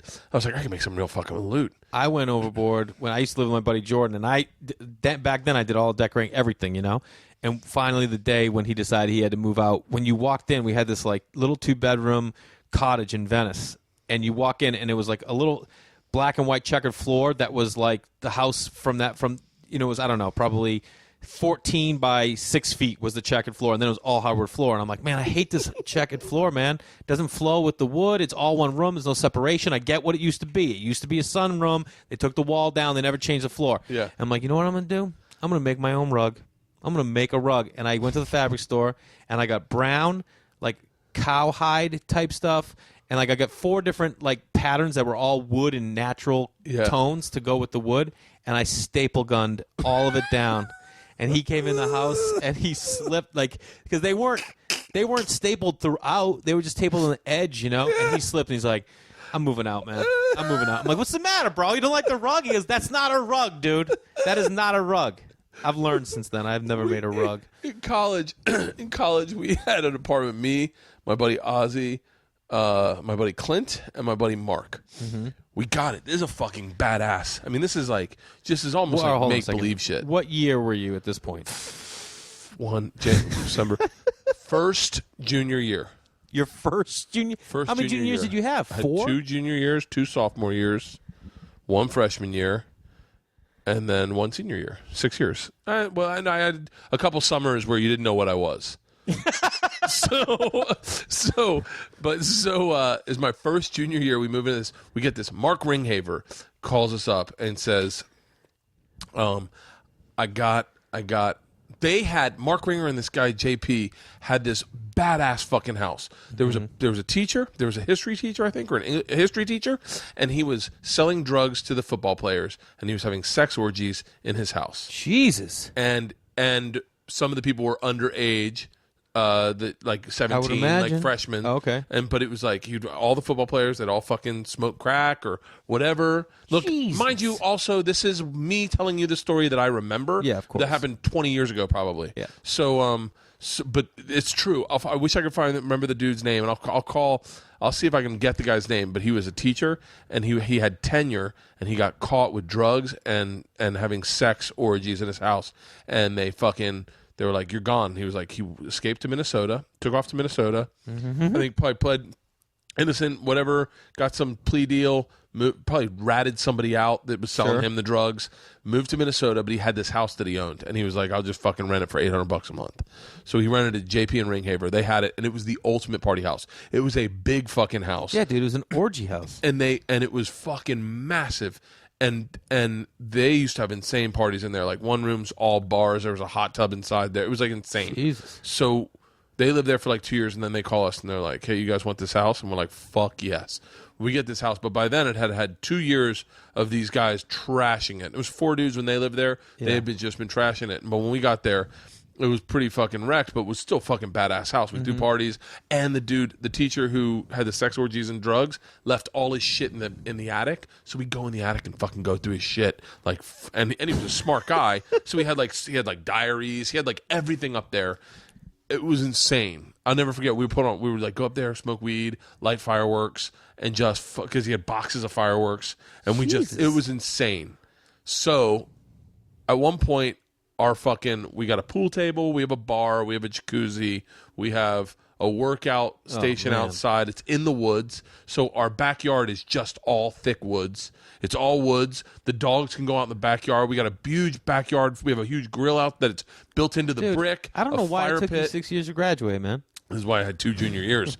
And that's also the year Ben Seberg lived with me. Ben Seberg lived there also. And Seberg taught me drinking for no reason at all. He goes, it's the best reason to drink. When you have no reason at all to drink, he goes, it's so much fucking fun. I was like, show me an example. He goes, let's get a bottle of gin. One bottle of gin in the middle of the afternoon. Fucking started drinking. I go, this is fucking awesome. This was a crazy year. This was an insane fucking year. And so I come up with the genius idea. Now, mind you, I had been redoing couches. I had redone our couches in this house, and I came up with the idea to simplify our lives. I go, guys, I got a fucking game plan. Our kitchen looks like a fucking mess. We had checkered floors, but they were like beat up checker floors. Our dishes were fucking to the top every time. So I go, guys, we're revamping everything. We're painting everything in the kitchen black.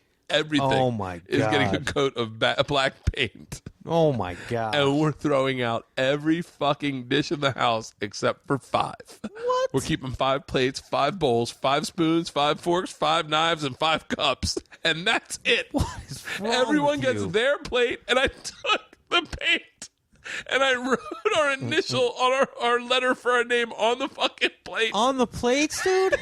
I was like, guys, this kitchen's going to look clean because it's all black. And I go, we'll all have one fucking plate.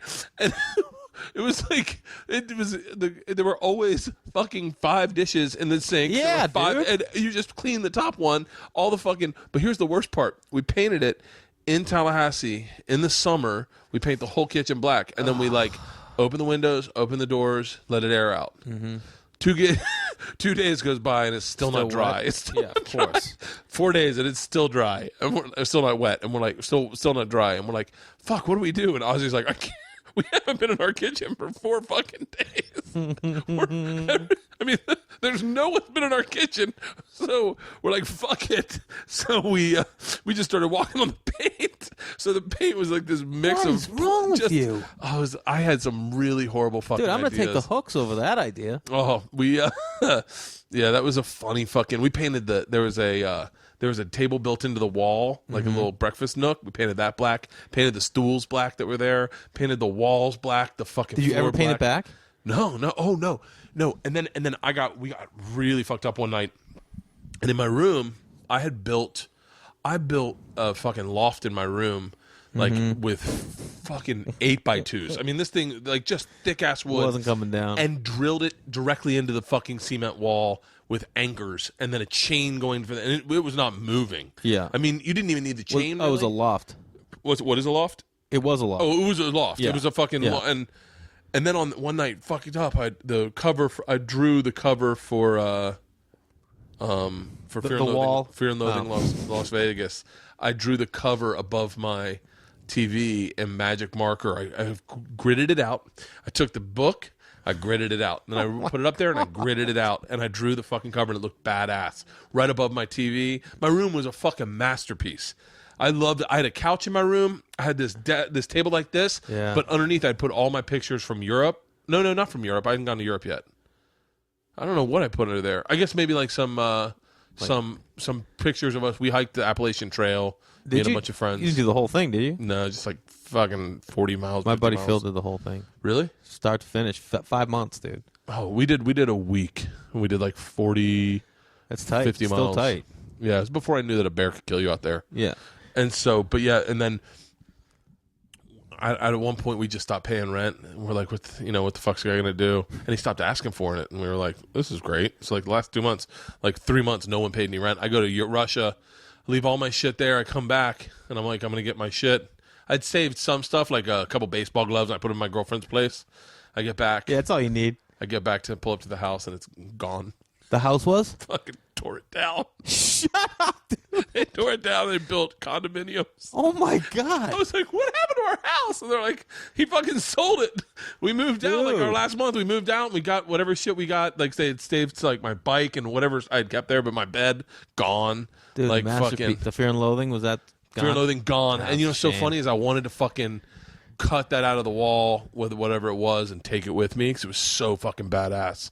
That fucking house was amazing. I mean, Dude, that's insanity. My buddy Clint was going through some OCD at the time. Mm-hmm. Like, so was he keeping it clean? Yeah. Except for that kitchen? Yeah, but a spider bit his dick. Yeah. It's a fucking long story, but That has nothing to do with OCD. yeah, but it does if a spider. I got a spider bit me in the back of the head recently. Like 2 weeks ago. I think it was a black widow bit me in the back of the head. I woke up in the middle of the night. I was shooting trip flip. I started throwing up. Oh, And really? I couldn't sleep. I was shaking. I was ice cold, but I was sweating. And I woke up the next morning and I couldn't stop sweating. And I couldn't even do the activity we're supposed to do that day because I was just so fucked up. And I was like, dude, what is this? And then I felt the lump. But then you feel it and it gets huge and it's hard as a rock and it's hot. And you're like, do I have fucking cancer? Like you really So what'd you do? Did you ever go to a doctor? No, I showed it to my sound guy and he was like, no, I don't see anything. I go, I feel 2 bite marks. He's like, I don't see them. I come home, I show Leanne, and Leanne's like, yeah, you have 2 fucking distinct bite marks on the back of your head. Jesus. She was like, you got bit by a spider. And so then all those achy muscles and joints make sense, but I'm still having like joint pain in my hand, joint pain in my foot. Did you get spiders in the house? Yeah. My wife's always freaking out about the spider. She's like, last night, she's like, Jay, there's something you have to come see this thing. You have to get it out. I'm not kidding you, dude. Maybe this big. It was this huge roach, like huge, like almost like a baby mouse. And I flicked it outside, and she goes, and you could, when it hit the back lawn, you heard like a, yeah, it was insane, dude. And I'm just like, she's like, Jay, we're going to have to seal up that door. And I go, what makes you think it came through the door, Kate? Yeah. Like she thinks she just has, like, it was there. That's where I'm like, we live in California, Southern California. There's going to be spiders. There's going to be bugs. That's just the way it is. Black widow spiders are huge here. Yeah, there's tons in my backyard. All over our backyard. Yeah, They're wood, all over. anywhere near wood, man. So look out. Fucking wood pile over there. My wife orders fucking 10, whatever, what's it called? Like a click of wood or whatever? It's called a cord. It's a cord, yeah, like 10 cords of wood or whatever, and it's fucking like all against our wall, covered in black widow spiders, and they won't fucking spray the wood. Look at you. Look at you. Out at night, having fires, and then yelling at her for ordering the wood. But yet you want to have your fires. Yeah, but I have to panic every time I take the wood from the cord depot to the fucking to the fire pit going, I'm getting bit. You're gonna, dude. Yeah, I'm fucking terrified of black widow spiders. When I was a kid in Florida, we had roaches everywhere, and I remember one time laying in bed on my back, and I'm looking at something on the ceiling trying to figure out what it was. Roach. Falls, drops right onto my chest. Ugh. I was in fucking first grade, maybe slept with my parents until 4th. Fucking terrified of, like, just that. I'm all set. Anything going in my mouth while I sleep. Ugh. You know, supposedly, they say statistically, Thune does a joke about it, like 3 spiders a year crawl into your mouth and just crawl down your throat. That happens. Maybe fuck. I mean, I sleep with my mouth open. Yeah, I mean, what are you going to do? It's not like... You need that stuff, man. My buddy Colin, when we were in college, was like, oh, something's wrong with my ear. And you're like, what? He's like, yeah, my ear, man, it's fucking killing me. I feel it's like rattling. No, don't. Cockroach crawled into his ear. Oh, my God, dude. And got stuck. Oh, my God. That just felt that. Fucking disgusting right there. Colin's the same guy, by the way, who I don't know, he's I think they talked about him in the Rolling Stone. He passed out one time smoking a bowl, and the bowl burned his face, and he had a ring like around his face of like a metal bowl. Yeah. And then another time, got into a fight at a Taco Bell, took a swing at a guy through the drive-thru window, missed, and almost cut his arm off. And they took him to the hospital, and he was so drunk. I wish I could remember his last name right now. He was so drunk they had to hold him down, and he thought the doctor said, "All right, looks like we're gonna have to take skin from his scrotum and put it on his arm." And he fucking lost his mind, and they had to sedate him, like almost like put him in. What had they said? I don't know, but we sat in a car one time trying to guess all the things the doctor I got a new modem for my computer, and Colin's like, "Not my scrotum." Yeah.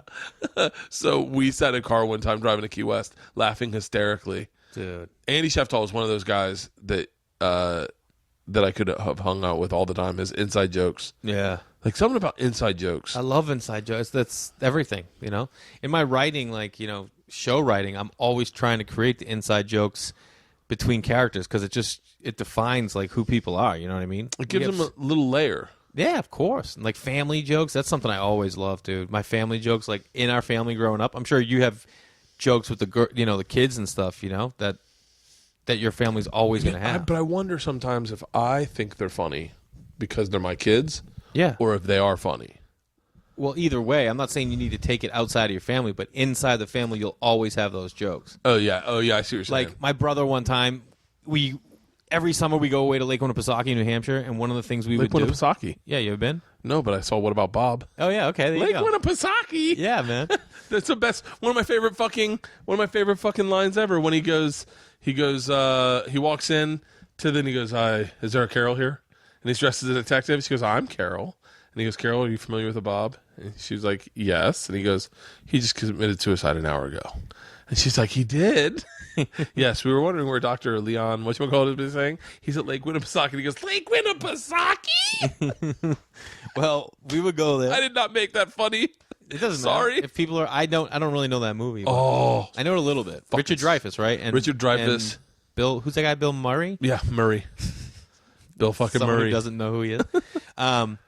Anyway, we go up there every summer, and one of the things we would do is we'd always go to a movie one night. You know, be there like 6 days, 7 nights, or 7 days, 6 nights, and one night we'd always go to a movie. And Return of the Jedi was out, and my brother thought he was old enough to sit by himself. You know, and he's like, "I'm not going to sit with the family. I'm going to sit by myself." And it was packed, dude. Yeah. So he sat by himself, and he was like 10 maybe, or, you know, whatever. And he ended up sitting next to like a Vietnam vet. And anytime they got to the woods, this guy would freak out and be like, "Search! Search! Search! Search!" Screaming. And his buddy would be like, "Calm down, Jim. Calm down." And my brother's sitting right next to him. My brother like, "Oh my God." And he can't come sit with us because there's no seats. And now it was a joke through our family. It would always be search, search, search. Like anytime anything came up with Adam, you know what I mean? It's the best. That's the kind of stuff I love. I always wanted to date my friend's sisters because I enjoyed them. Me too. So I thought your sister must be fun. If she grew up with you. Oh yeah. I mean, I always had. These are the chicks I always want to date. I always wanted to date one of my buddy's sisters just because I wanted to be part of their family. You know what I mean? And it was I just loved it.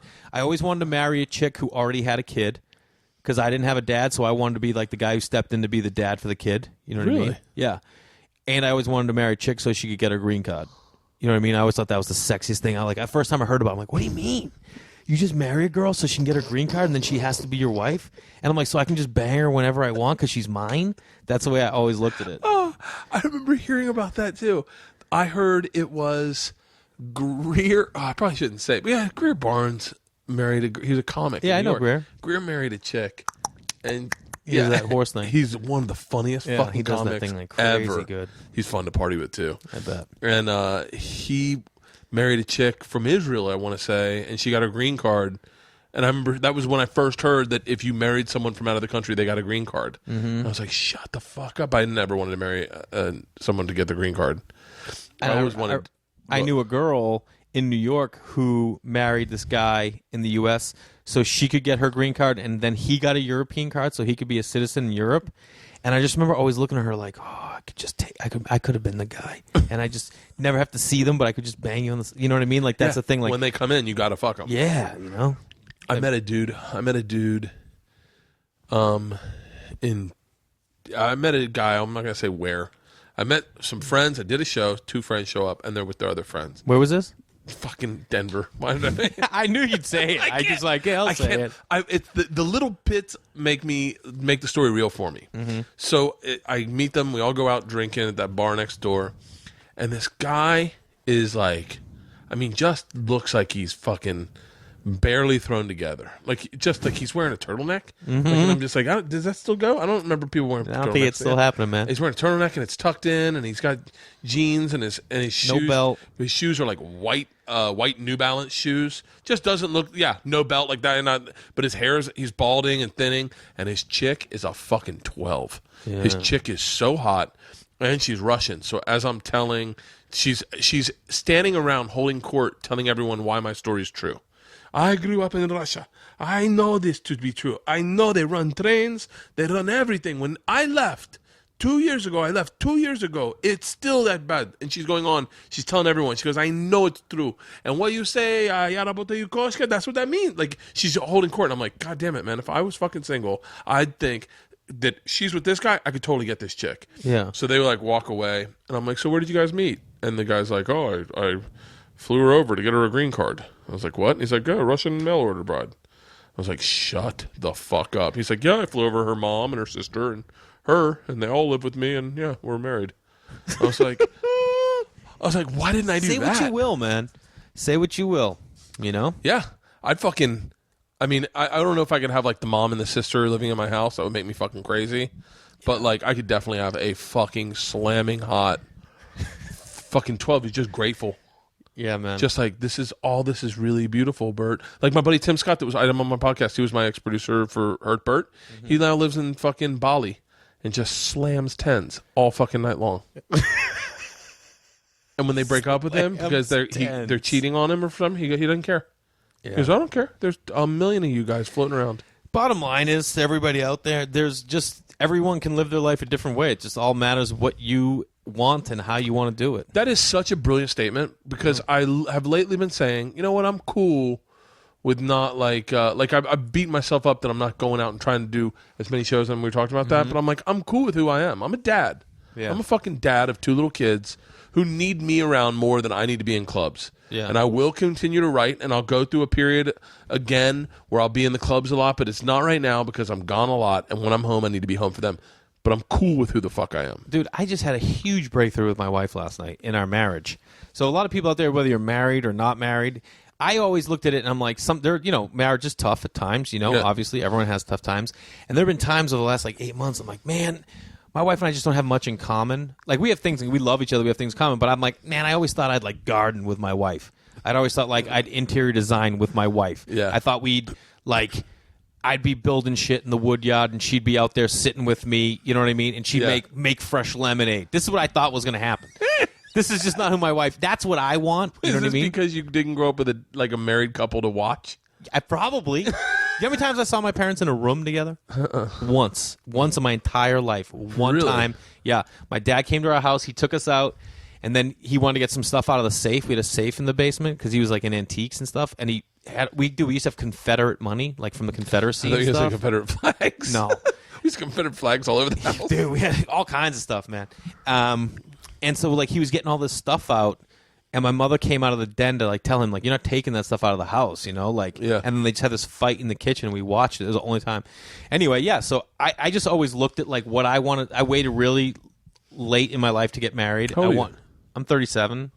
I think a lot of people get married. A lot of friends got married in their 20s. They got married at 30, 34. We're having a baby. I'll be 38 when we have the baby. You know what I mean? So, and I just always thought that. And I remember in the last 8 months, I'm like, especially with the baby coming, I'm like, God damn it, I always thought I'd have these things in common. You know what I mean? I brought you limoncello that I made. You think my wife's ever going to make limoncello? She's like, I don't want to do that, Jay. That's what you want to do. And I'm like, I just thought you'd want to do what I want. I thought that's what people did. Yeah.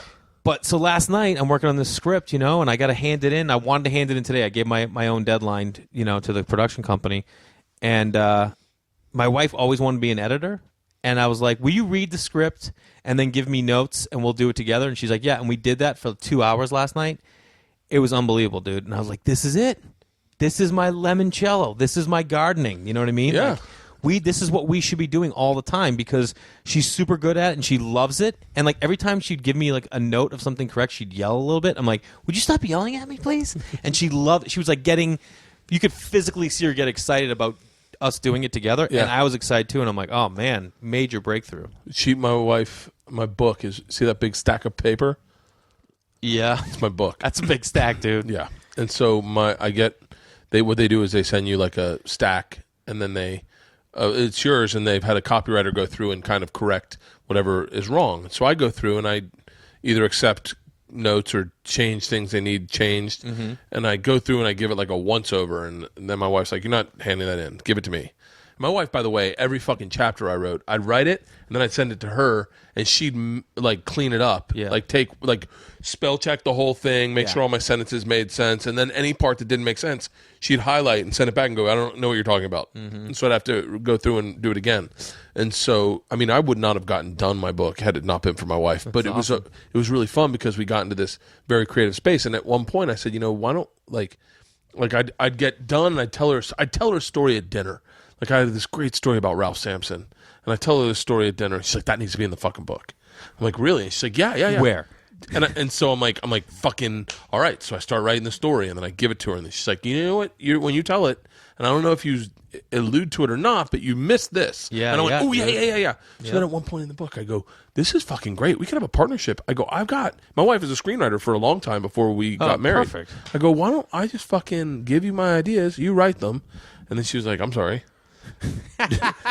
Don't you think I have good ideas? Yeah, and I was like, no, but my ideas are really good. Like I have really good ideas. And she's like, I think if I'm going to write them, they're probably going to be my ideas. I go, no, but we can make money if me and you write them together. It's like, no, what you're saying is I'm writing out your ideas. And I go, yeah. I go, well, I'll do first draft. She's like, no, I don't want to be your partner.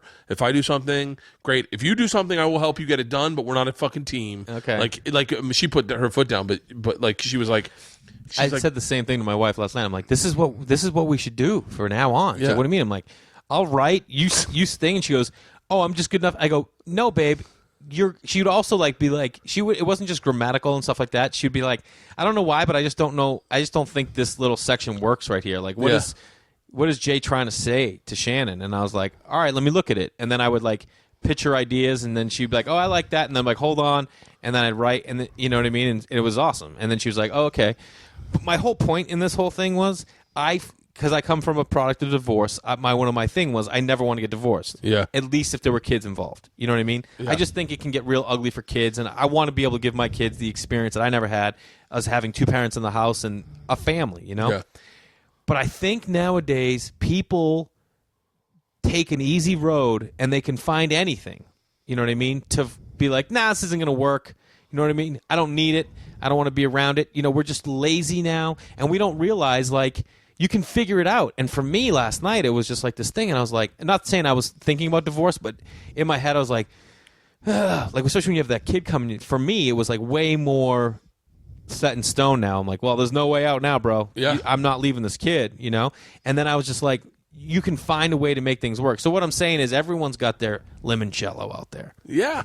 That's going to be my book, bro. Finding your limoncello. Dude, that's not a bad idea. I would fucking love to be able to write like some sort of self-help book, but I'm just such a fucking mess. Imagine Bert Kreischer's self-help book. I want to teach a class in college. You fucking I want to teach a class at Florida State for like 2 semesters. For 1 year, I want to teach a class about growing up and about the things that are important in growing up and the things that aren't important, and about life, and cover important subjects for one class, almost like a podcast would be. Like, guys, today we're talking about the Ottoman Empire for no reason at all other than it'll be fun to bring it up at a dinner party. Or, guys, you know what? Today we're going to learn how to do shots. Like, just teach them how to be fucking grown-ups, because when they get out of college, there's no, like all of a sudden you're, like, burst into, like, I need a stereo. I need a fucking TV, a bed. I got to get an apartment. I'm moving to Atlanta. Like, I want to go and go, you don't have to do any of that shit. Get a job on a cruise ship. Fuck Greek chicks for a year. Like there's so many things about growing up that no college kid looks at because they're so into a fucking box. It's like it. That's the thing. That's the only time. I said to my wife the other day, I'm like, just in the same vein, okay? Mm-hmm. I'm like, I want to move soon to somewhere else in LA. And she goes, oh yeah, I'm open to that. And I'm like, you know why? And she goes, why? I go, because we're about to have this kid. And when the kid's 3, it's going to have to be start focusing on a school system. So we have 2 to 3 years right now. We can live anywhere we want. And that not have to worry. That is very genius, by the way. And that's the thing. We lived in Hollywood. We didn't need to live in Hollywood. We could have lived anywhere, and I wish we had. Now we're in the Valley, and we're stuck. We're landlocked. Yeah. We can't go far because all our friends are here. Yeah. Georgia's friends are here. Isla's friends are here. Our school is there. We're in this school system. It's a good school system. But it's like, and they're not selling any houses in this neighborhood, and we've kind of outgrown our house a tad bit. Yeah. Not really, because we could solely stay here for easily another, 3 years, maybe, I guess. I don't know. Can you bring this with Georgia's, you? No, I can't. I know, Well, I think we're just going to keep this house forever and then buy another house. Oh, cool. And then rent this one out. For sure. And I'm like, in my head, I'm like, this is the way my brain works, and this is a little larger. But I go, I'll keep this house, and I'll rent it out, and I'll only rent it out to comics just like me.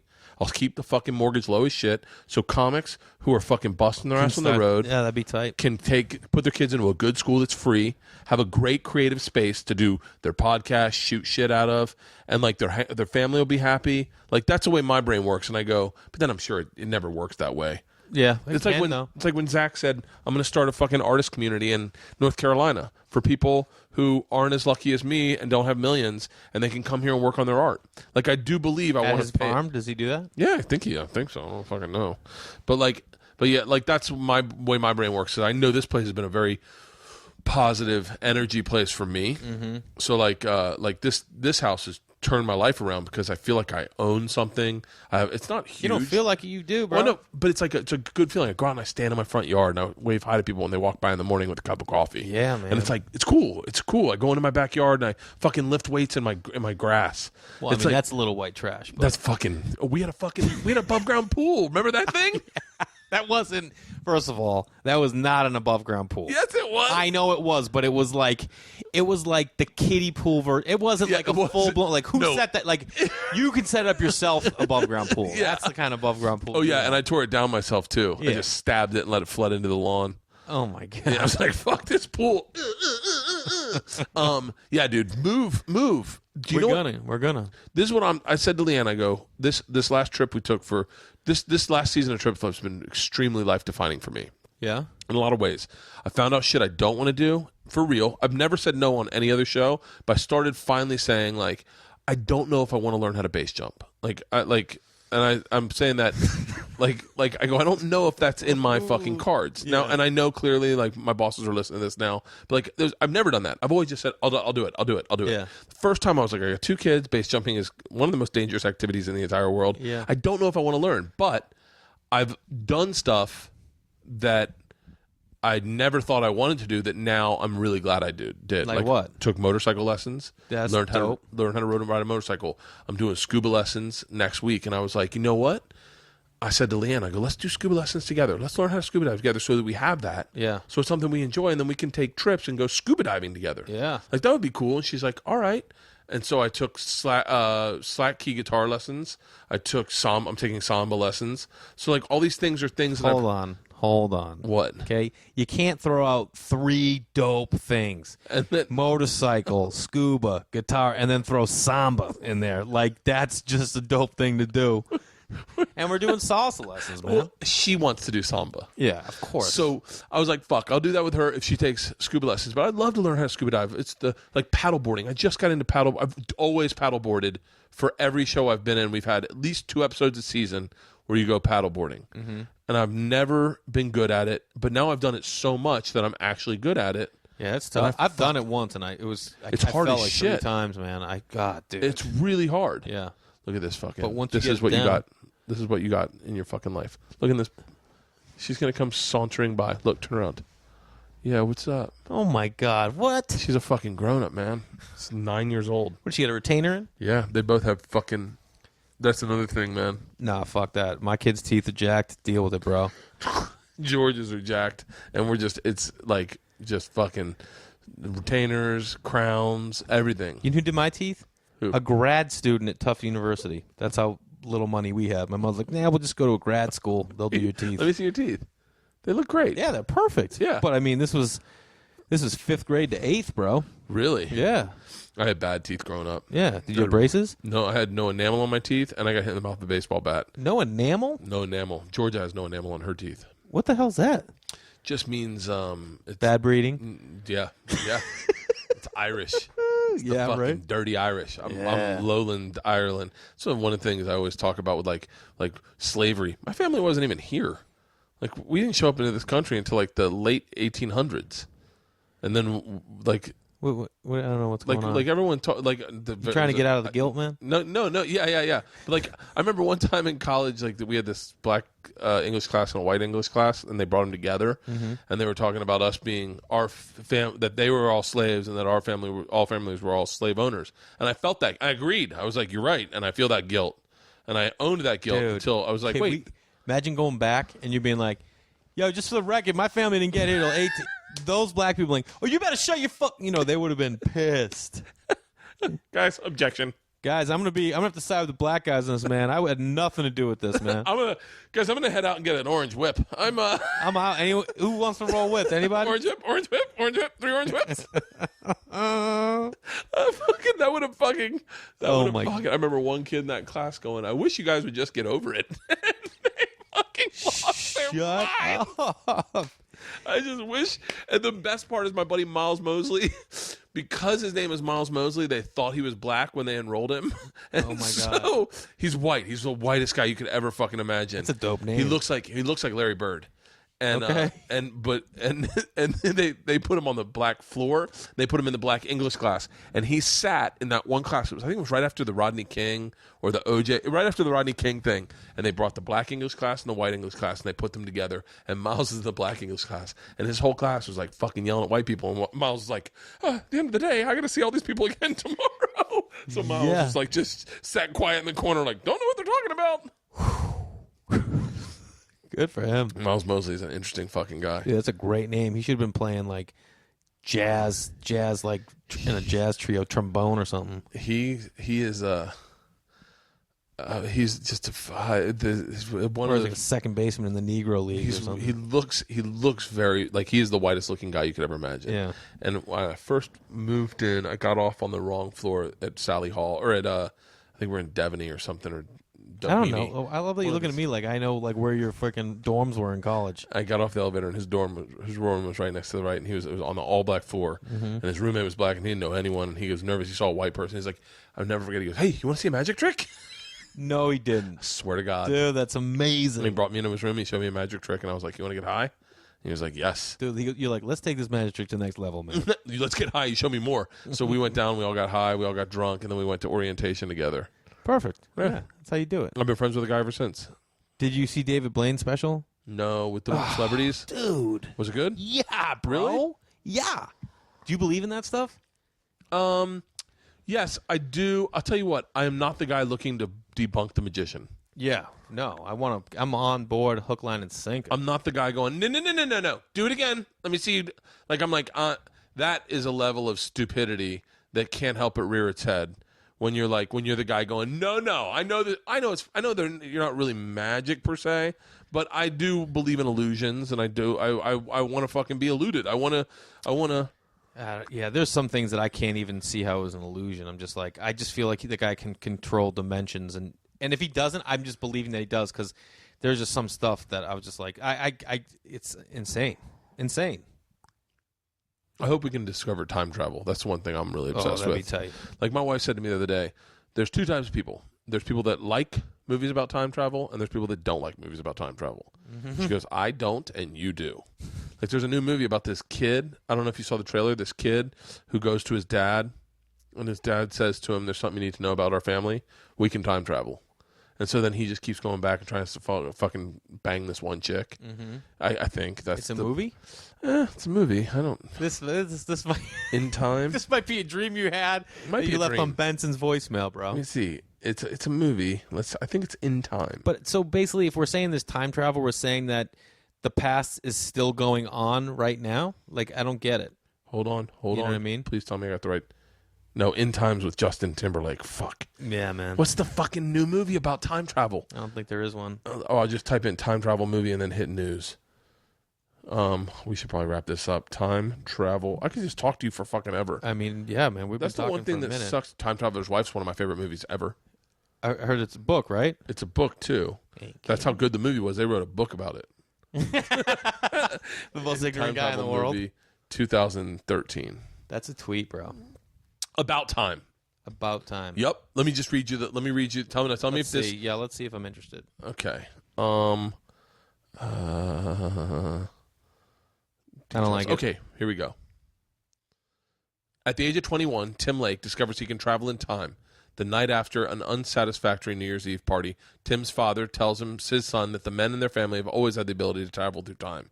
Tim can't change history, but he can change what happens and has happened in his own life, so he decides to make his world a better place by getting a girlfriend. Sadly, it turns out to not be as easy as you might think.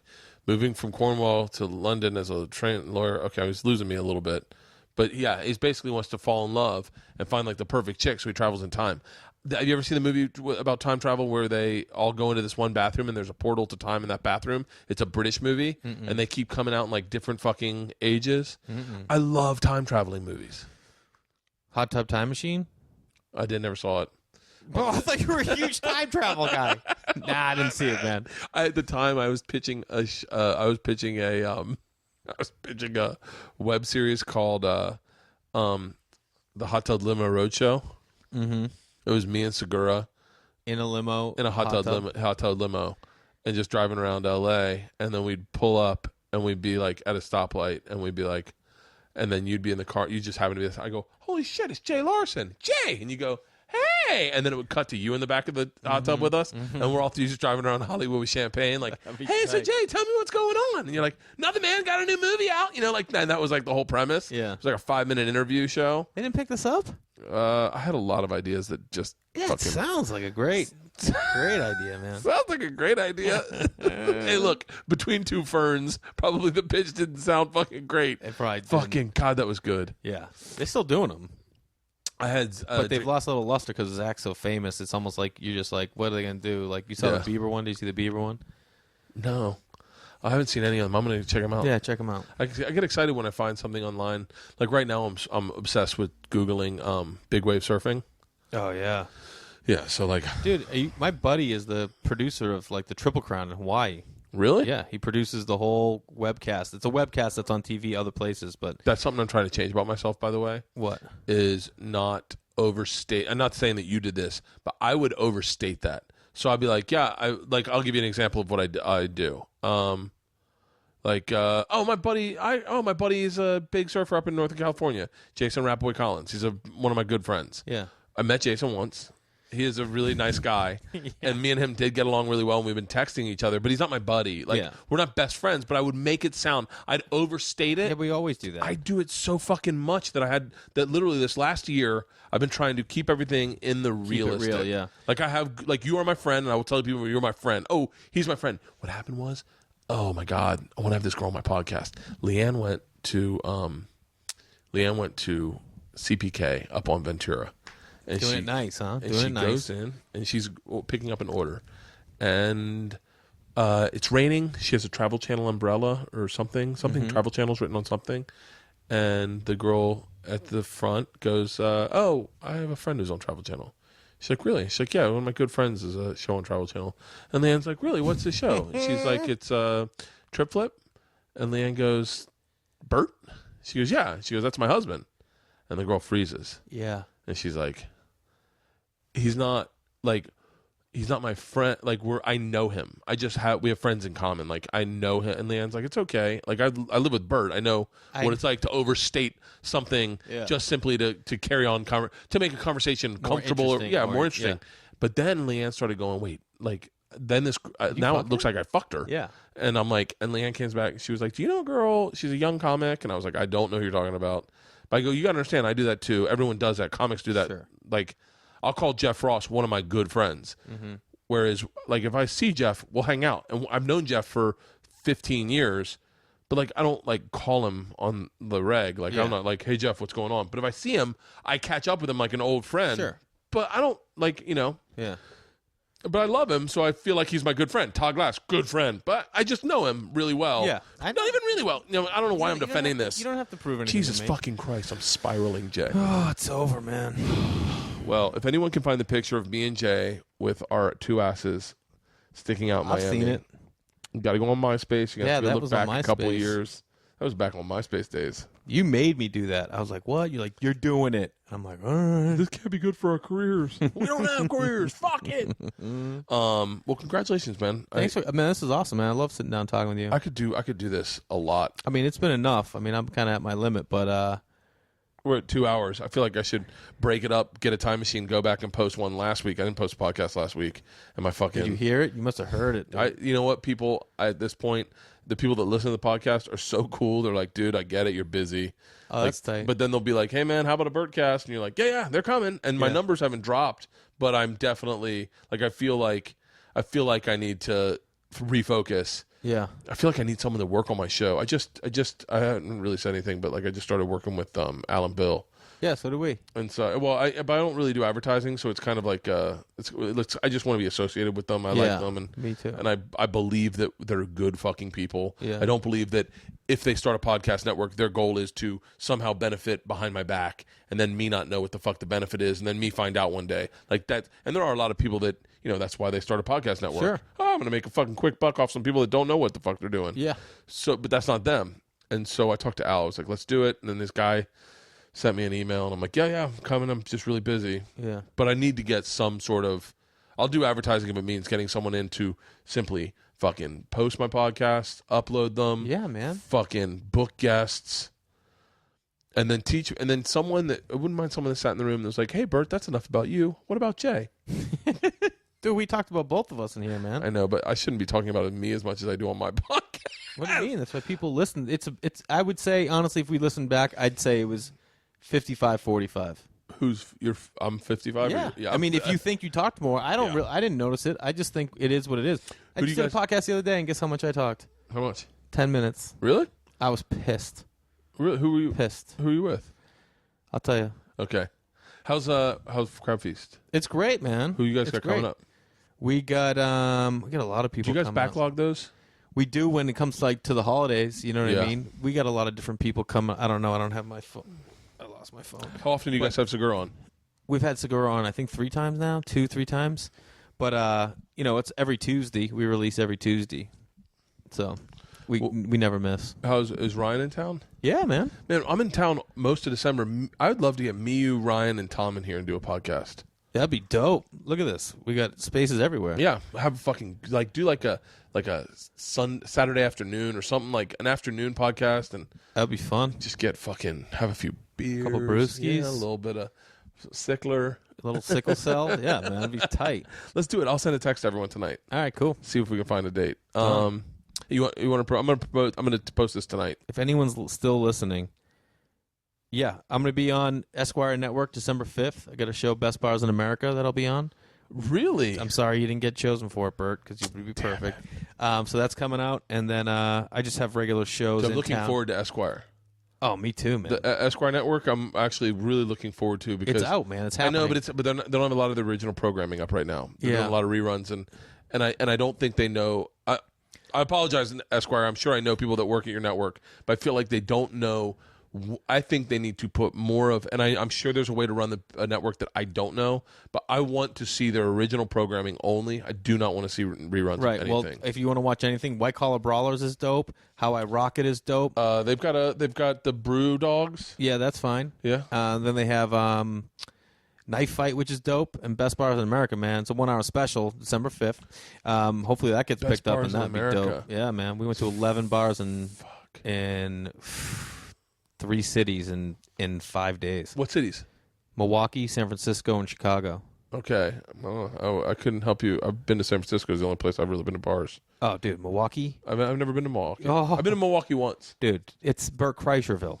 Really? Oh, my God. Yeah, you destroy. That'd be a fun fucking job. We did a show for travel called I do a drinking pilot once a fucking quarter. I'm sure. And but it's you know what is my problem is I don't know. My problem is I end up just getting blitzed. Yeah, I'm sure you do, man. And then it's like none of my hosting fucking carries. Yeah, like the only reason I'm a good host on other shows is because they're not about drinking. Yeah. Once drinking gets involved, like I had to drink beer with an egg in it. Like we did that. Yeah. Oh, it's fucking disgusting. Yeah, I mean, I felt like I swallowed a gallon of cum. Yeah. But I'm done. I don't even want to know. But yeah, that's gonna be great, man. When's that? Do you know when that December starts? December 5th. December 5th? December 5th, it airs. It's a 1-hour special, and then if it does well, they're going to pick it up to a series. So we'll see what happens. Well, Esquire should...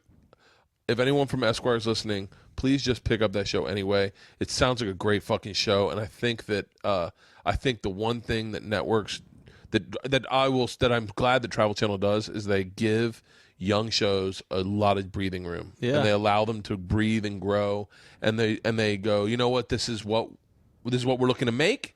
This is how, and this is it, and let's sit with it. And they build, and it's one of the greatest fucking, Esquire is exciting. I only wish you could be on Travel with it. Yeah, because Travel would you'd be a great home there. Yeah, it'd be awesome. And then this Friday night, November 29th, I'm at the Improv in Hollywood headlining. If anybody's out there and wants to come over, on the show? It's me, Sickler, Nick Thune, Rory Scovel, and Mark Saratella. Ooh, I'm doing a show with Rory Scovel New Year's Eve. Where? San Francisco. Yeah. Have you ever worked with Rory? No. Oh, I like him. I like so him. Funny, dude. I've never actually seen him do stand up, but I've seen him.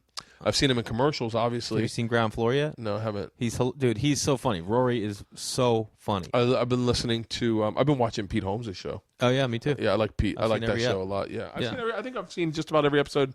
Also, I love it. I've told him Pete's great, man. Yeah, I've texted him a couple times telling him how great the show is. Yeah, it is. But I've only heard him on Todd Glass's podcast, Rory, that is. Yeah. And he made me laugh so hard. I was on a train going from like Brussels to Amsterdam, and I'm in first class because I get anxiety about being on trains. Sometimes people rob them, and so I'm in first class. I overpaid for a ticket in first class. I have it all to myself, and I'm trying to be comfortable, but I'm having anxiety. I have a couple like beers that I got in the room, and I listened to him and Todd Glass do the story I just told you about Red Fox. Yeah, they're doing it back and forth to each other, but they're doing it. They want to be the one to be Red Fox, and they're going. I'm laughing so fucking hard. Dude, he is really so good at improv, funny. dude. Yeah, dude, he's one of the funniest people I know, and he was just beating me up on social media the other day, like intentionally, Yeah. Like I posted a photo on Instagram, and he goes, "Hey guys, Jay's a hack. Go to my Instagram." And they go to Rory's, and he's copied my picture and posted it, and be like, "This is a picture I took 2 years ago. Jay Larson stole it from me." He's crazy. Yeah, me, Rory, Doug Benson, Pete Holmes, Natasha Leggero and Moshe. Oh, that's a good show. New Year's, yeah. And then I'm in a casino in Calusa Casino on the 3rd. Awesome. Yeah. So yeah, we'll end the podcast and then we'll gossip as I walk you out to your car. Awesome. Thanks. I love it. Yeah.